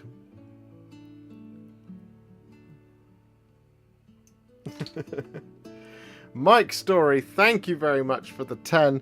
I love your channel. Your videos actually help dictate what I buy. Haha.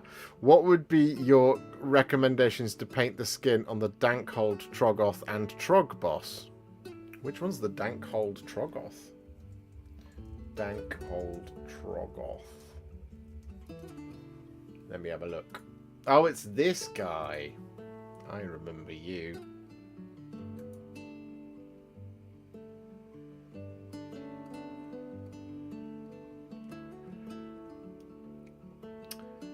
He is an interesting one. I think what I would be looking at is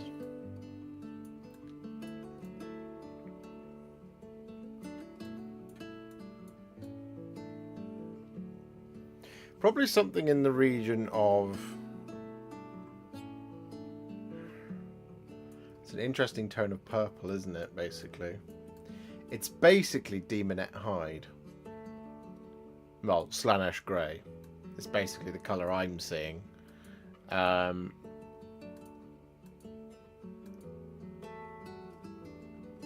what I would probably look to do...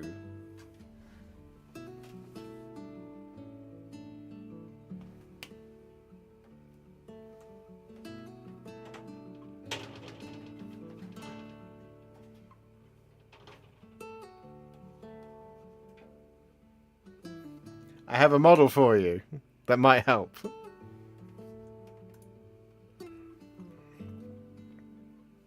So, remember this guy? This is Vashtor.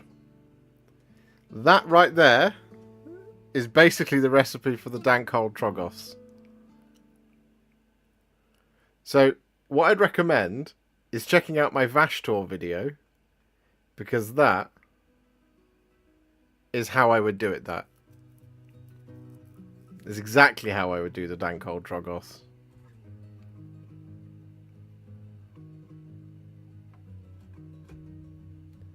That would be how I would do it.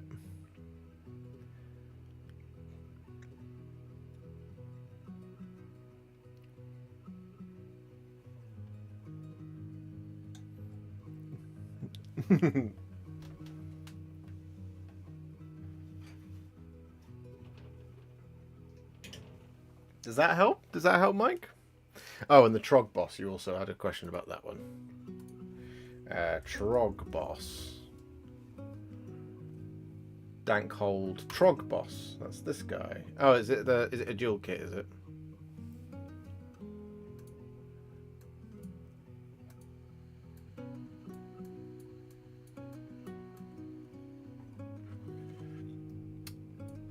Oh, I see. Yeah. So in lieu of, again, not having a specific video for these guys, one that might help you for the Dankhold Trog boss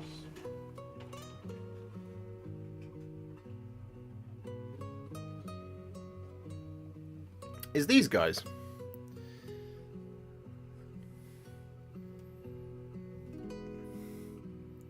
The Gorger Moor pack.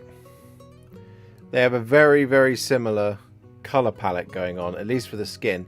But for the nose, where it's a bit pink and purple, I would go for Magos purple around the nose, and then for just a little bit of like blended volupus pink towards the tip of the nose, is how I would probably do that. But yeah, Gorger Moor pack, another video that will help you with those.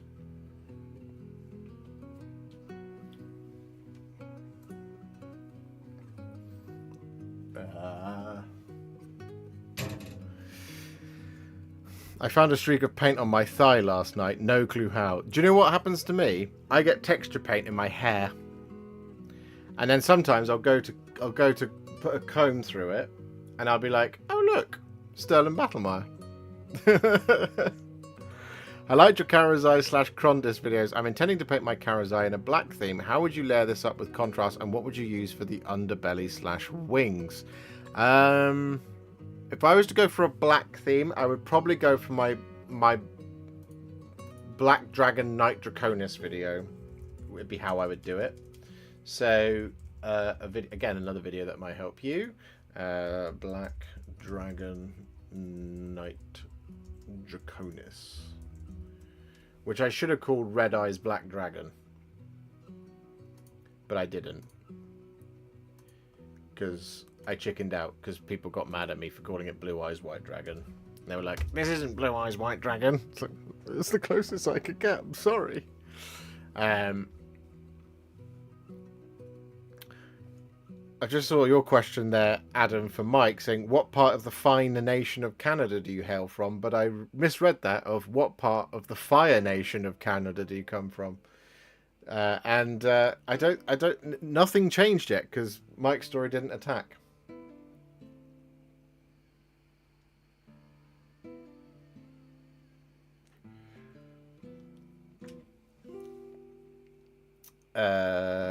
PZ17, hey buddy, there's a tattoo shop near me hosting a painting competition and you're a guest judge. What shall I paint to get bonus marks from you? Nothing. I shall be a fair judge in all things.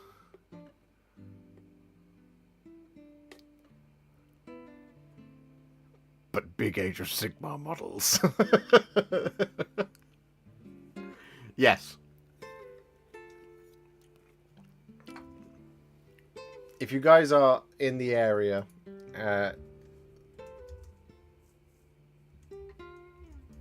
14 Arrows, which is a tattoo shop in Tunbridge Wells, is hosting a painting competition that I will be a guest judge on.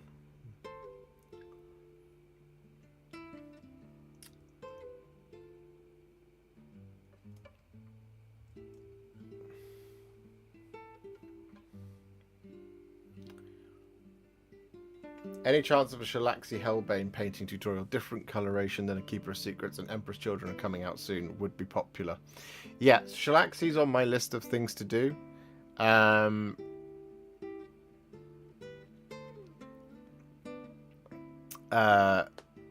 As is, what's it called?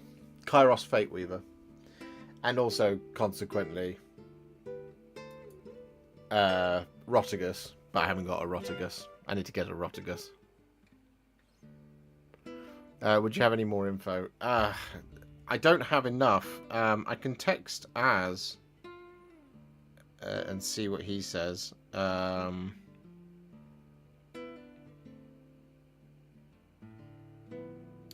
You register your entry at 14arrowstattoo@gmail.com, and then I think you drop it off on the day, but I'm not sure.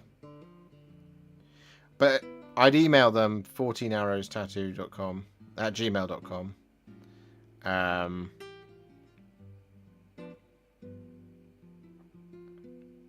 To find out more. He should be able to help you. And if he doesn't get back to you soon, he will. Just enter a naked plastic model. Yeah, I'll still judge it. Croak or the Big Pig? Whichever you'll have more fun painting. Croak's hard, but it's really rewarding. I'll understand the effort you went through to paint Croak, because I've done both. Croak was more of a hassle. Is there a discontinued paint that you really miss? Yeah, Cryptek Armor Shade Gloss. I really like Cryptek Armor Shade Gloss, and I have a pot of it, and I can still continue to use it, but I can't use it in any videos because it's not fair to say, hey, use this paint. It's been discontinued. Yeah. I missed that paint. It's a really lovely paint, that one. If you can ever find a pot of it, it's well worth it. It's good stuff.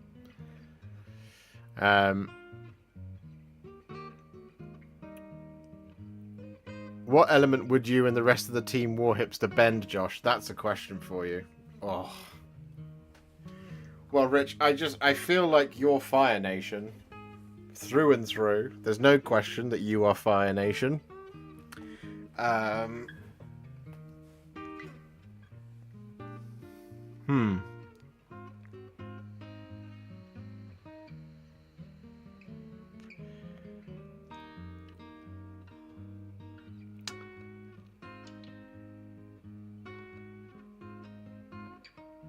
But you know, I don't know. I know you are 100% Fire Nation. I think Adam...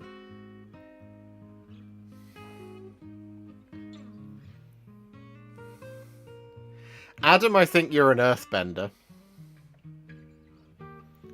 Me... I don't think I'm any bender.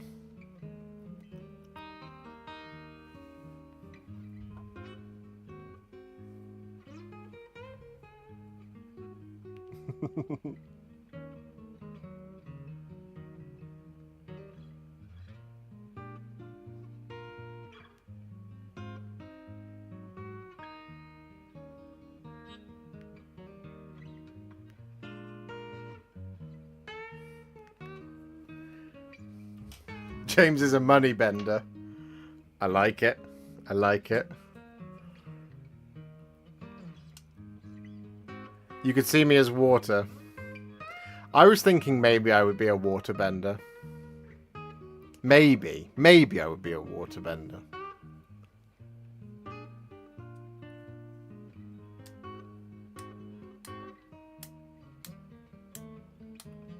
I wish I was a money bender too, James.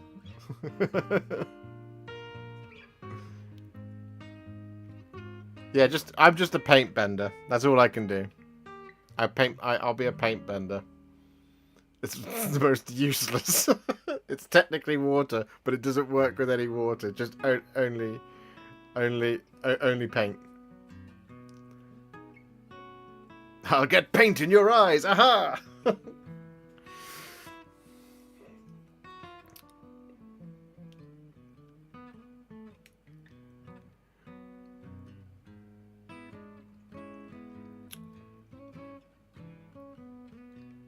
Where did I get to?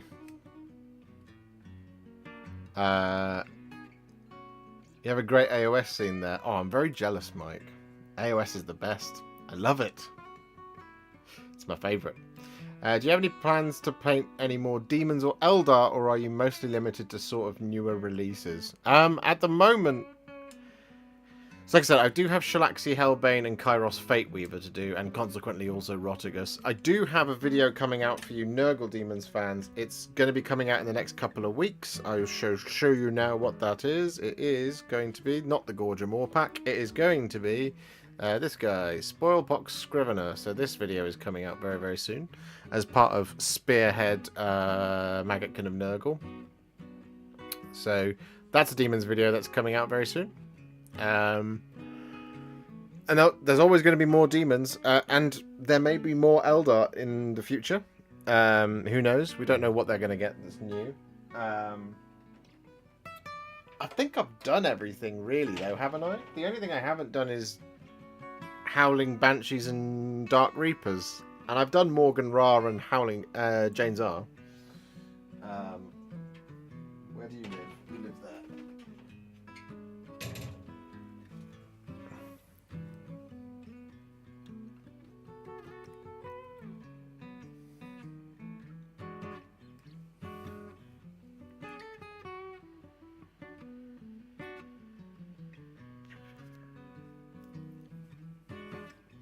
Do you still do metal models?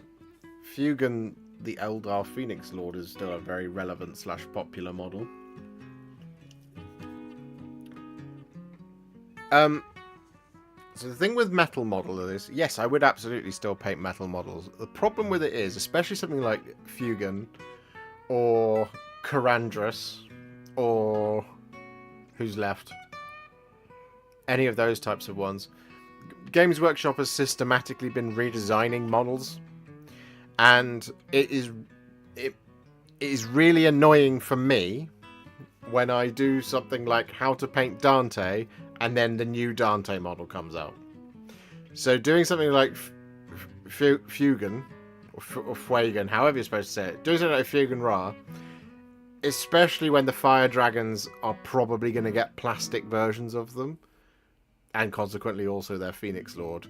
If I do the metal version, I then have to do the plastic one as well. So I'm just like, I'd rather just wait for the plastic one to come out. Do you see what I mean? Because Morgan Ra's been done, Jane Zar's been done. I suspect when the Eldar Codex comes out, Karandras is going to appear because there's plastic striking scorpions now. So I suspect the model that's going to be released alongside that is a redesigned Karandras for plastic. And there might be another... It might be that they also get plastic Fire Dragons and a plastic Fugan Ra, or however you're supposed to say it. There are about 60 Eldar units and you have approximately 10 Eldar videos. I love your videos, so that's why I want more. I understand. Would you ever have an interest in painting Yvrain? I do. I need to get the Triumvirate of Yniad. That is one that I do need to do.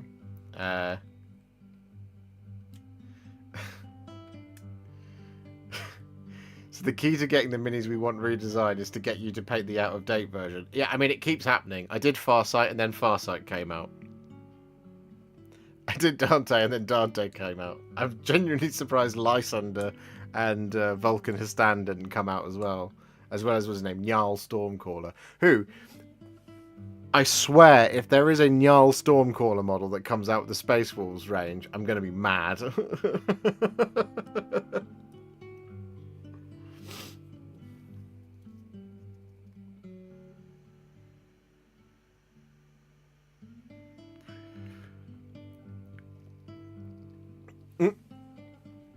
You should do your own range of paints, Josh.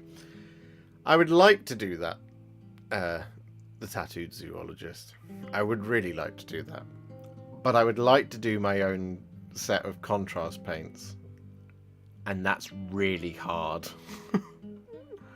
I think has been proved by there having to be several versions of one brand. and also a redesign. Well, both the other big brands had to do different versions of the same paint, right? So, I don't know how you get in touch with people to do that. Do people get in touch with you to do that? I mean, like I said, I would love to do these types of things. It's just that, something like anything to do with painting, for some reason, I'm just not on many people's radars, and it's because I do contrast paints, I would guess. So really, what I need is I need these places to get in touch with me and say, hey, we'd love for you to be part of our stable of people and do this thing, but they don't know who I am. For Kairos Fate Weaver, you're going to prime it in Grey Seer or Wraithbone? That's a great question, David. Let me look at what I did for Lord of Change. I suspect I did that in Grey Seer. Oh, I did it in Wraithbone. That's interesting. Okay, so for the Lord of Change, I did Wraithbone.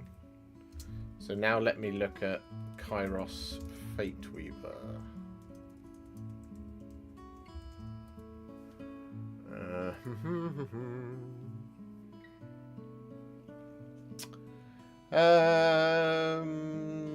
I would probably do that in Wraithbone, because I'm looking at the tips of the wings, and I also know that I can get that blue over Wraithbone by using some of the techniques from the Lumineth Realm Lords and the Lord of Change. So I would probably do it in Wraithbone, to be honest. There's elements of it that are Grey Seer, but you can darken those down. You can make them colder by using shades, which is generally how we do things around here.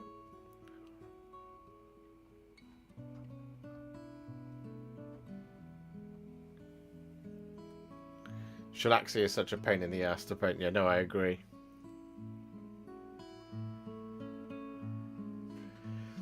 When will the Warhipster gaming mats coming, or dry palette? A dry palette feels like... I mean, I could just buy a stack of tiles and sell them, but that's not cool. Listen, I mean, look, I really want to do stuff like just gear to help you paint. I really do. I really want to do all of that. But like I said, most people who manufacture that stuff don't know who I am. Or if they do, they don't care. And also, I want to do stuff. If I'm going to do stuff, I want to do stuff that I will then use forever, as it were. So I feel like... Think about the dry palette. You have textured words of, hello everyone, it's the Warhipster here, coming at you with another Contrast Plus painting tutorial. I like it. I like it. Oh, we could do an MDF texture palette that just says, and so with that done on it. That would work. Yeah, I have to find somewhere that... I have to know what I'm doing, and I don't know enough about those industries, how to do it and get it the way I wanted to get it, as it were. Have you done any Night Lords or Emperor's Children painting videos? I have. I've done the Night Lords Nemesis Claw. I did Night Lords for Horus Heresy. I've done Emperor's Children for Horus Heresy, and I've done Saul Tarvitz as well. And I have Fulgrim Transcended to do.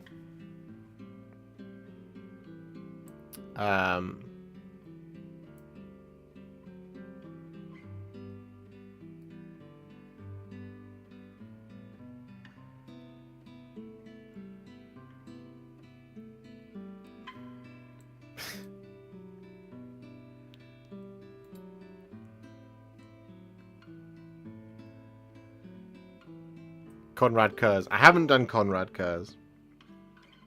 I can't remember how many Primarchs I've done. I know I've done both versions of Horus. Horus Ascended, Magnus the Red, the Khan, Sanguinius, Dawn, the Lion. That might be it. I've got Mortarion to do as well. So I've got Mortarion and Fulgrim Transcended to do. Is that it? Who else is in my collection?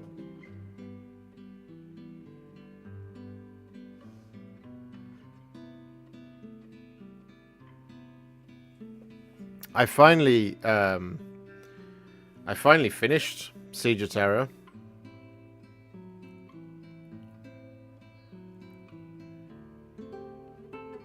I listened to The End and the Death Part 3. It's finally over. 66 books to get to the point.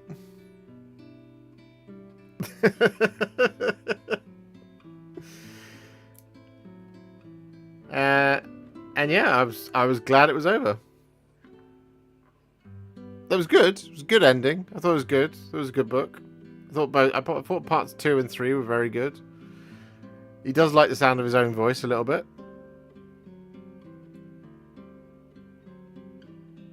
But yeah, 66 books in a season is all done. Once the Seraphon Carnosaur video is released, will there be any more Seraphon videos in the future? Yeah, so I've got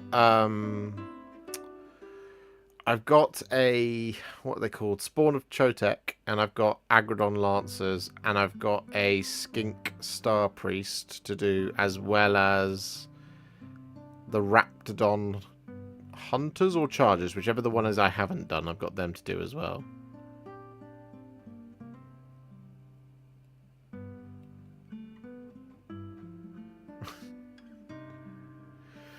Who do you feel was the most challenging 40k model to paint?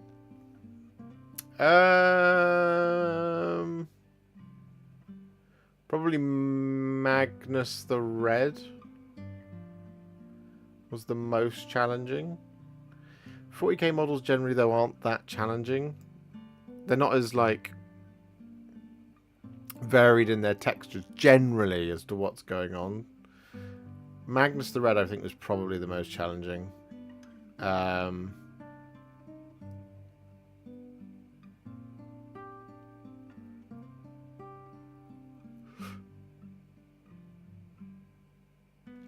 do you paint orange dragons? Any tips for layering contrast paints to achieve quick shading?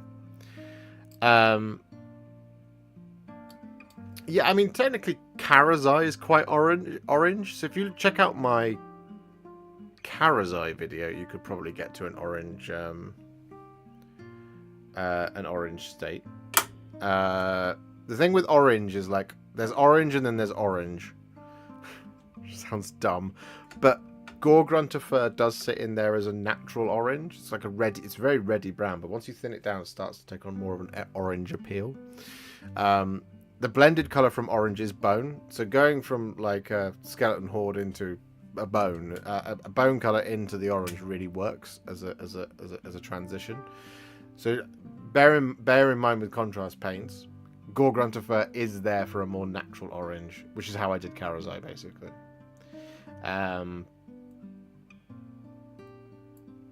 Do you have any plans to do the terrain pieces from Thondi and Strongpoint? At the moment, no. I need to get hold of them because I don't actually have them.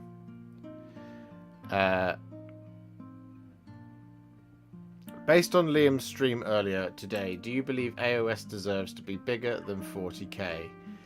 Yes, I do. The reason why is, at the moment, for me, I know not everyone agrees, but at the moment, it's got better models, it's got better rules, and for me personally, it's got a better story. At the moment, at this current point in time. And let me explain why on all three fronts. Models I don't really have to explain, because I mean, just look at the ranges.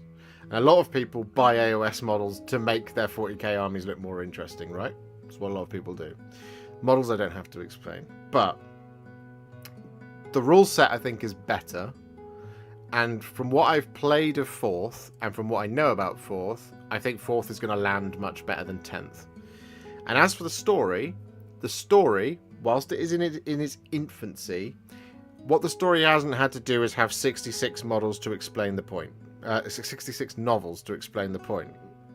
But what happens in Age of Sigmar's story is it only ever can move forward. It can't just go back and start talking about the first days of yore again. it doesn't sit still. So the story is always moving forward and it's always evolving, which means that they can change tack. Like, lots of characters who were quite pivotal to some of the early books have died, for example. So AOS's story is positioned in a way where it can only ever move forward and get better, whereas 40k's story is just stuck in this constant, never-ending stalemate. And occasionally, the one time in my life where that story has moved forward significantly was in Dark Imperium and the Gathering Storm series, which, given as we are now on 10th edition, 3, 6, 7, was 7, nearly 8 years ago. So that was the last time anything moved forward in a big way. Bringing characters back is not a big deal in the story. But the Cicatrix Maledictum, the creation of the Primara Space Marines, the fall of Cadia, the fracturing of Baeltan, all of this stuff, these were all big events that happened that have had consequences for the rest of the timeline. But when you think of like what happened in Psychic Awakening, there's the Pariah Nexus. What's happening there? The Necrons are building a big gun. We should probably stop them. And then they did. And every story in 40k, none of it ever concludes, right? All it does is it goes, guys, I don't know if you know this, but there's this really important planet that's in trouble. And you go, wow, okay, what does it mean? But it's just really important, okay? It's really important. All right, okay, I'll believe you. What's going to happen? The forces of chaos are going to basically win, but it'll be a Pyrrhic victory for the forces of the Imperium, and it will just opens another battlefront where both sides are pouring in vast materials, and it will do for the rest of time. And that is the cycle that happens every single time something massive happens in 40k. So what 40k needs to take back, let me be clear, what 40k needs to take back its rightful crown as being the best thing that 40k that Games Workshop makes is, one, they need to move forward the story of Warhammer 40,000 in significant ways. They need to kill people who are important. They need to kill planets that are actually important. It's you can't bring this Walking Dead TV series syndrome to us all the time, where they go, hey, check out this really cool character. He fights with 2 guns and a mace, and you go, oh, that's sick. He's there for 2 episodes, and then they kill him because they can't kill anyone in the main cast. 40k keeps doing it. They go, Vigilus. Vigilus is a really important planet. What happened to it? It's another stalemate conflict. So instead of Cadia, we now have Vigilus. So really nothing's changed. So what 40k needs to do is it needs to move the story forward in a big way. They also need to bring out models that you're not expecting. So I'm sat here and I'm saying, do you know what I think the Eldari release is going to be? I think it's going to be Plastic Karandras. And if it is Plastic Karandras, I'm not surprised or delighted. And so far with 40k's models, it has been redesign after redesign after redesign after redesign. In 10th edition, you couldn't predict it in 9th. Even just like a year and a half ago. In 9th edition, I mean, we all saw the Lion coming from, 7th edition, 6th edition onwards. But like, you shouldn't be able to predict what's going to happen. And yet at the moment with 40k, you can predict what model is going to happen. You just look at whatever the next codex is, and if it's got ancient resin characters, it's like, oh, that one's going to probably get a redesign. And if it doesn't, they're just going to get a captain. Sisters of Battle. Sisters of Battle are getting a Canoness with jump back. Good. Do you see what I mean?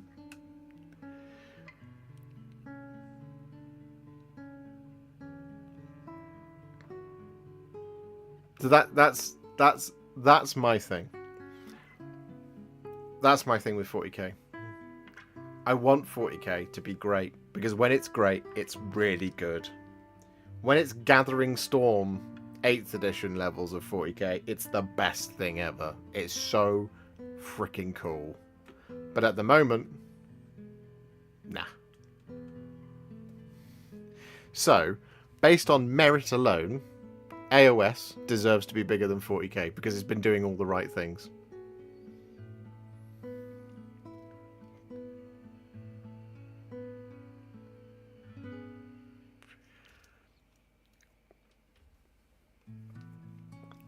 Good morning, Frothy Paints.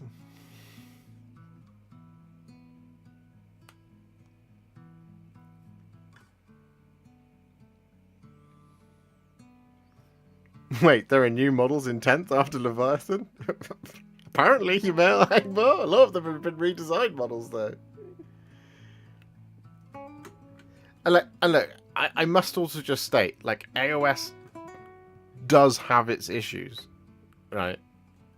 I know it's not for everyone. It absolutely is not for everyone. Not even, like, the fantasy setting appeals to everybody. Sci-fi is generally more appealing. But literally based on its current merits as a tabletop war game and all of those things, it's like, yeah, it absolutely deserves to be bigger. Because from my point of view, the bits that you judge a tabletop game by, 40k is not doing as good a job as AOS is doing. I also happen to really love Age of Sigmar. And, you know, let's be clear. AOS's story is very young. People say there is no story. There is quite a very good, interesting story. As I can see there, Fubar just started my first AOS book, Plague Garden. Plague Garden for me, Fubar, I'm glad you've chosen it. Plague Garden for me is one of the best novels ever written by Games Workshop. It's unbelievable. I hope you're enjoying it, but it's so good. It's so good. And Plague Garden as a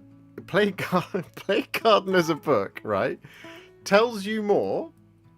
I'm not gonna give you any spoilers, but Plague Garden as a book will show you more about the realm of Grandfather's Garden, the Plague Garden, than 66 books in the Horus Heresy did. Okay? I'm so excited for you to read that book for the first time. I wish I could. I'm currently listening to Black Pyramid, having finished End in the Death Part 3. So I'm really excited for it because it's the next book in the series after Plague Garden. It's Hallowed Knight's book 2. Plague Garden is just an unbelievably good book. I recommend it to anyone who wants a Black Library novel to listen to. Plague Garden, you will love it. If you're a Chaos fan, Death Guard fan, or Warhammer fan, you will really enjoy that book. But even just narratively structured, it's great. Honestly, it's just a great book. It's a really, really good book.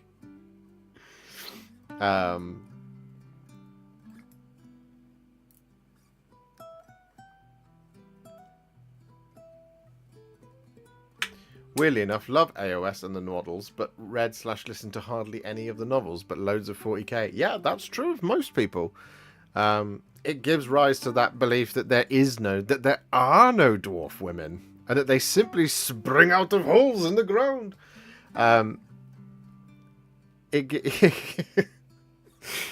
It makes people think there is no story for Age of Sigmar, but there is a lot of really, really, really good Age of Sigmar books. Like Age of Sigmar horror books are great. I really enjoyed Dominion. I thought that was good, but it is an edition, a new edition novel, so take it with a pinch of salt. But it does do a pretty good job of explaining things as they are. Soul Wars I thought was really good as a book. I enjoy Gates of Azir, but it's not great. It's the first one that came out. So it's the first novel. It's the first attempt at them explaining what the hell they were up to. So it does an okay job, but it's not great. Realmgate Wars get some stick if you're not a fan of Stormcast Eternals, because Realm Gate Wars are pretty much just there to explain how Stormcast Eternals work, because they were completely new at the time. But I hear great things about like the adventure novels, like the Kado Ezekiel books, supposed to be great. Dreki Flint books, supposed to be great. The new Gotrek books are supposed to be really good. Callus and Toll, those books are supposed to be really good. I've got them both. I need to listen to them.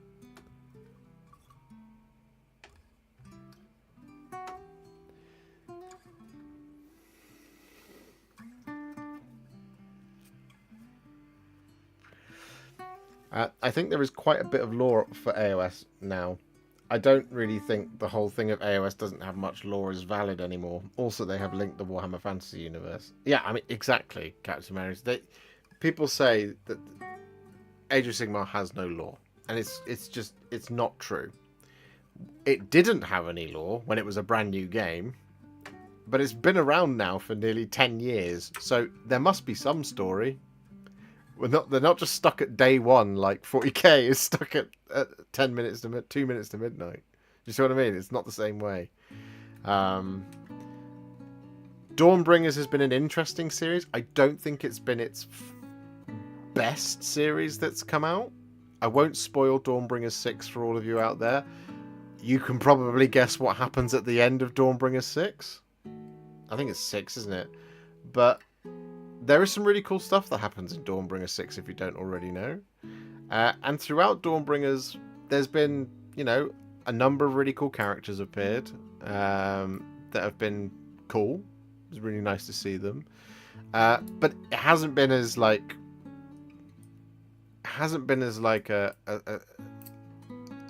as cataclysmic as Broken Realms was. Broken Realms had quite a lot of stuff happen in it that was like, Broken Realms broke the Stormcast. Be'lakor conjured the Cursed Skies, which meant they couldn't. True death was much easier for them to have because their souls would get trapped in the cloud. That was big. That was big for an army of immortals. FEC stuff is great. Yeah, Flesh Eater Court stuff is always fantastic. Anything that's in there, they got a really good showing in.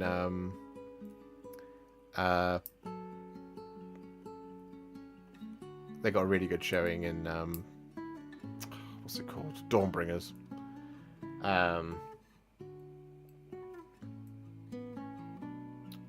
But who's to say what could come in the future?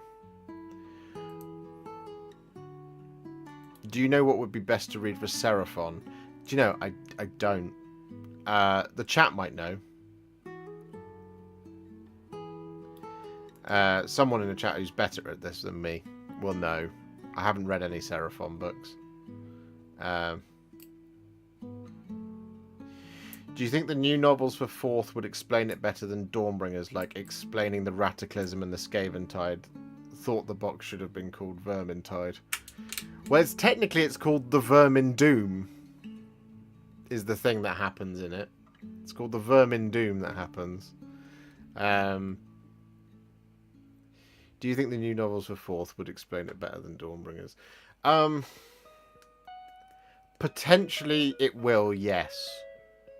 Well, it'll give you a more theoretic. I mean, obviously, I don't know what the new novel is going to be. I, of course, will get it day one, and I will listen to it. But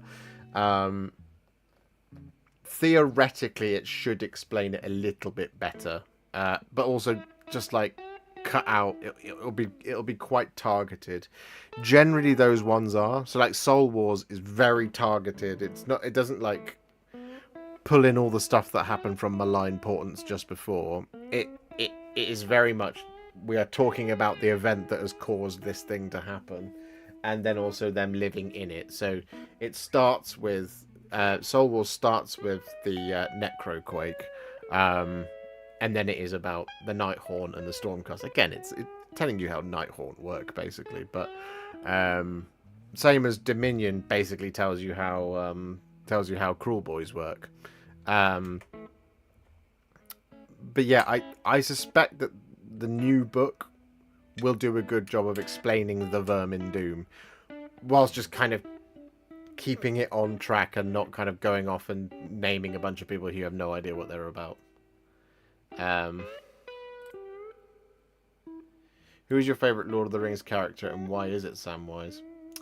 Samwise is definitely one of my favourite characters from Lord of the Rings because Samwise truly is Samwise the Brave.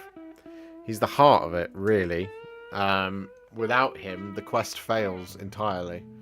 But also, he was one of the very few characters that had the strength to deny the temptations of the ring itself. You know, he was able to give up the ring, which not many other people have been able to do before, which speaks to a great strength of character that he displays throughout the book. And he's just, yeah, he displays the bravery that we can all aspire to. Really, he should be the main character, but he's not. Frodo sort of is.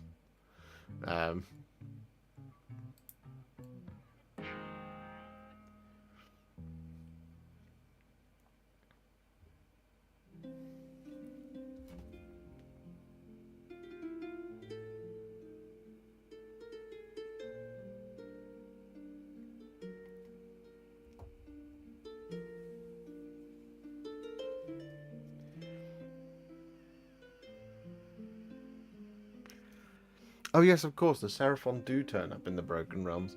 They're quite heavily featured in those. Those are campaign books. I don't know if there's a novelization of them yet. Is the only thing. But I'm not entirely sure. Anyway, guys, tonight has been wonderful. Thank you very much for hanging out with me tonight. You guys are the best. I hope you've enjoyed this. Has it been useful? Has it been good? Did you like this type of stream? We can do them again in the future. It is sadly time for us to end because it's 11:15. And time be a wasting. But we got over 100 likes. And we got 35 new members. We are 21 members shy of 500. Which is spectacular. You guys have been unbelievably generous. Nice to have a chilled, chatty one. Oh, thanks, Laura. I'm glad you enjoyed it.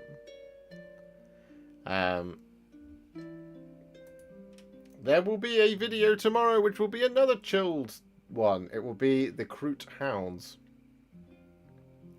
But it's going to be that kind of more chilled out one that I talked about. So it's more about you can throw it on and just paint away. There is a painting tutorial in there, but it will mostly be about me curating a really nice playlist of all the wonderful music that I get to use from Epidemic Sound. So yeah, that video will come out tomorrow, and then Varangard should be on Saturday. But I want to say a massive thank you to Mr. ADR Wargaming, Simply Brazen, Adrian, Christopher Sanford, Bane Rowland, Mr. Liam Dempsey, James Matthias, of course, Brandon Tolpert, Evan, Sonic Shock, Christopher Sanford again, Stick Monkey, ADR Wargaming again, Joe Gooden, Mike Story, for all of the gifted memberships, the super chats, and the months of membership. Tales this time next week. Yes, it should be this time next week. I shall remind the gentleman that it'll be next week. I've certainly planned for it to be next Wednesday, so if it doesn't happen, it's because Adam, Rich, and Rich all can't do it. So don't blame me.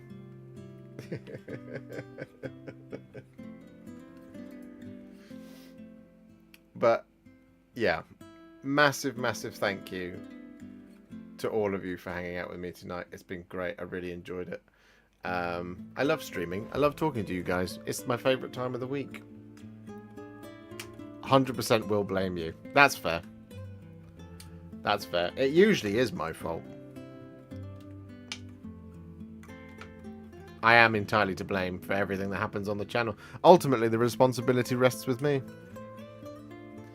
Take it I've joined in time for the end. You have, unfortunately, GameX. We are just concluding there. But yeah, massive thank you for hanging out with me tonight, guys. I will see you all very soon in the next one. Here is the hand of farewell. I will start to wave it in your general direction. And I shall hit the end stream button now. See you soon, everybody. Love you. Best audience ever. Bye for now. Bye.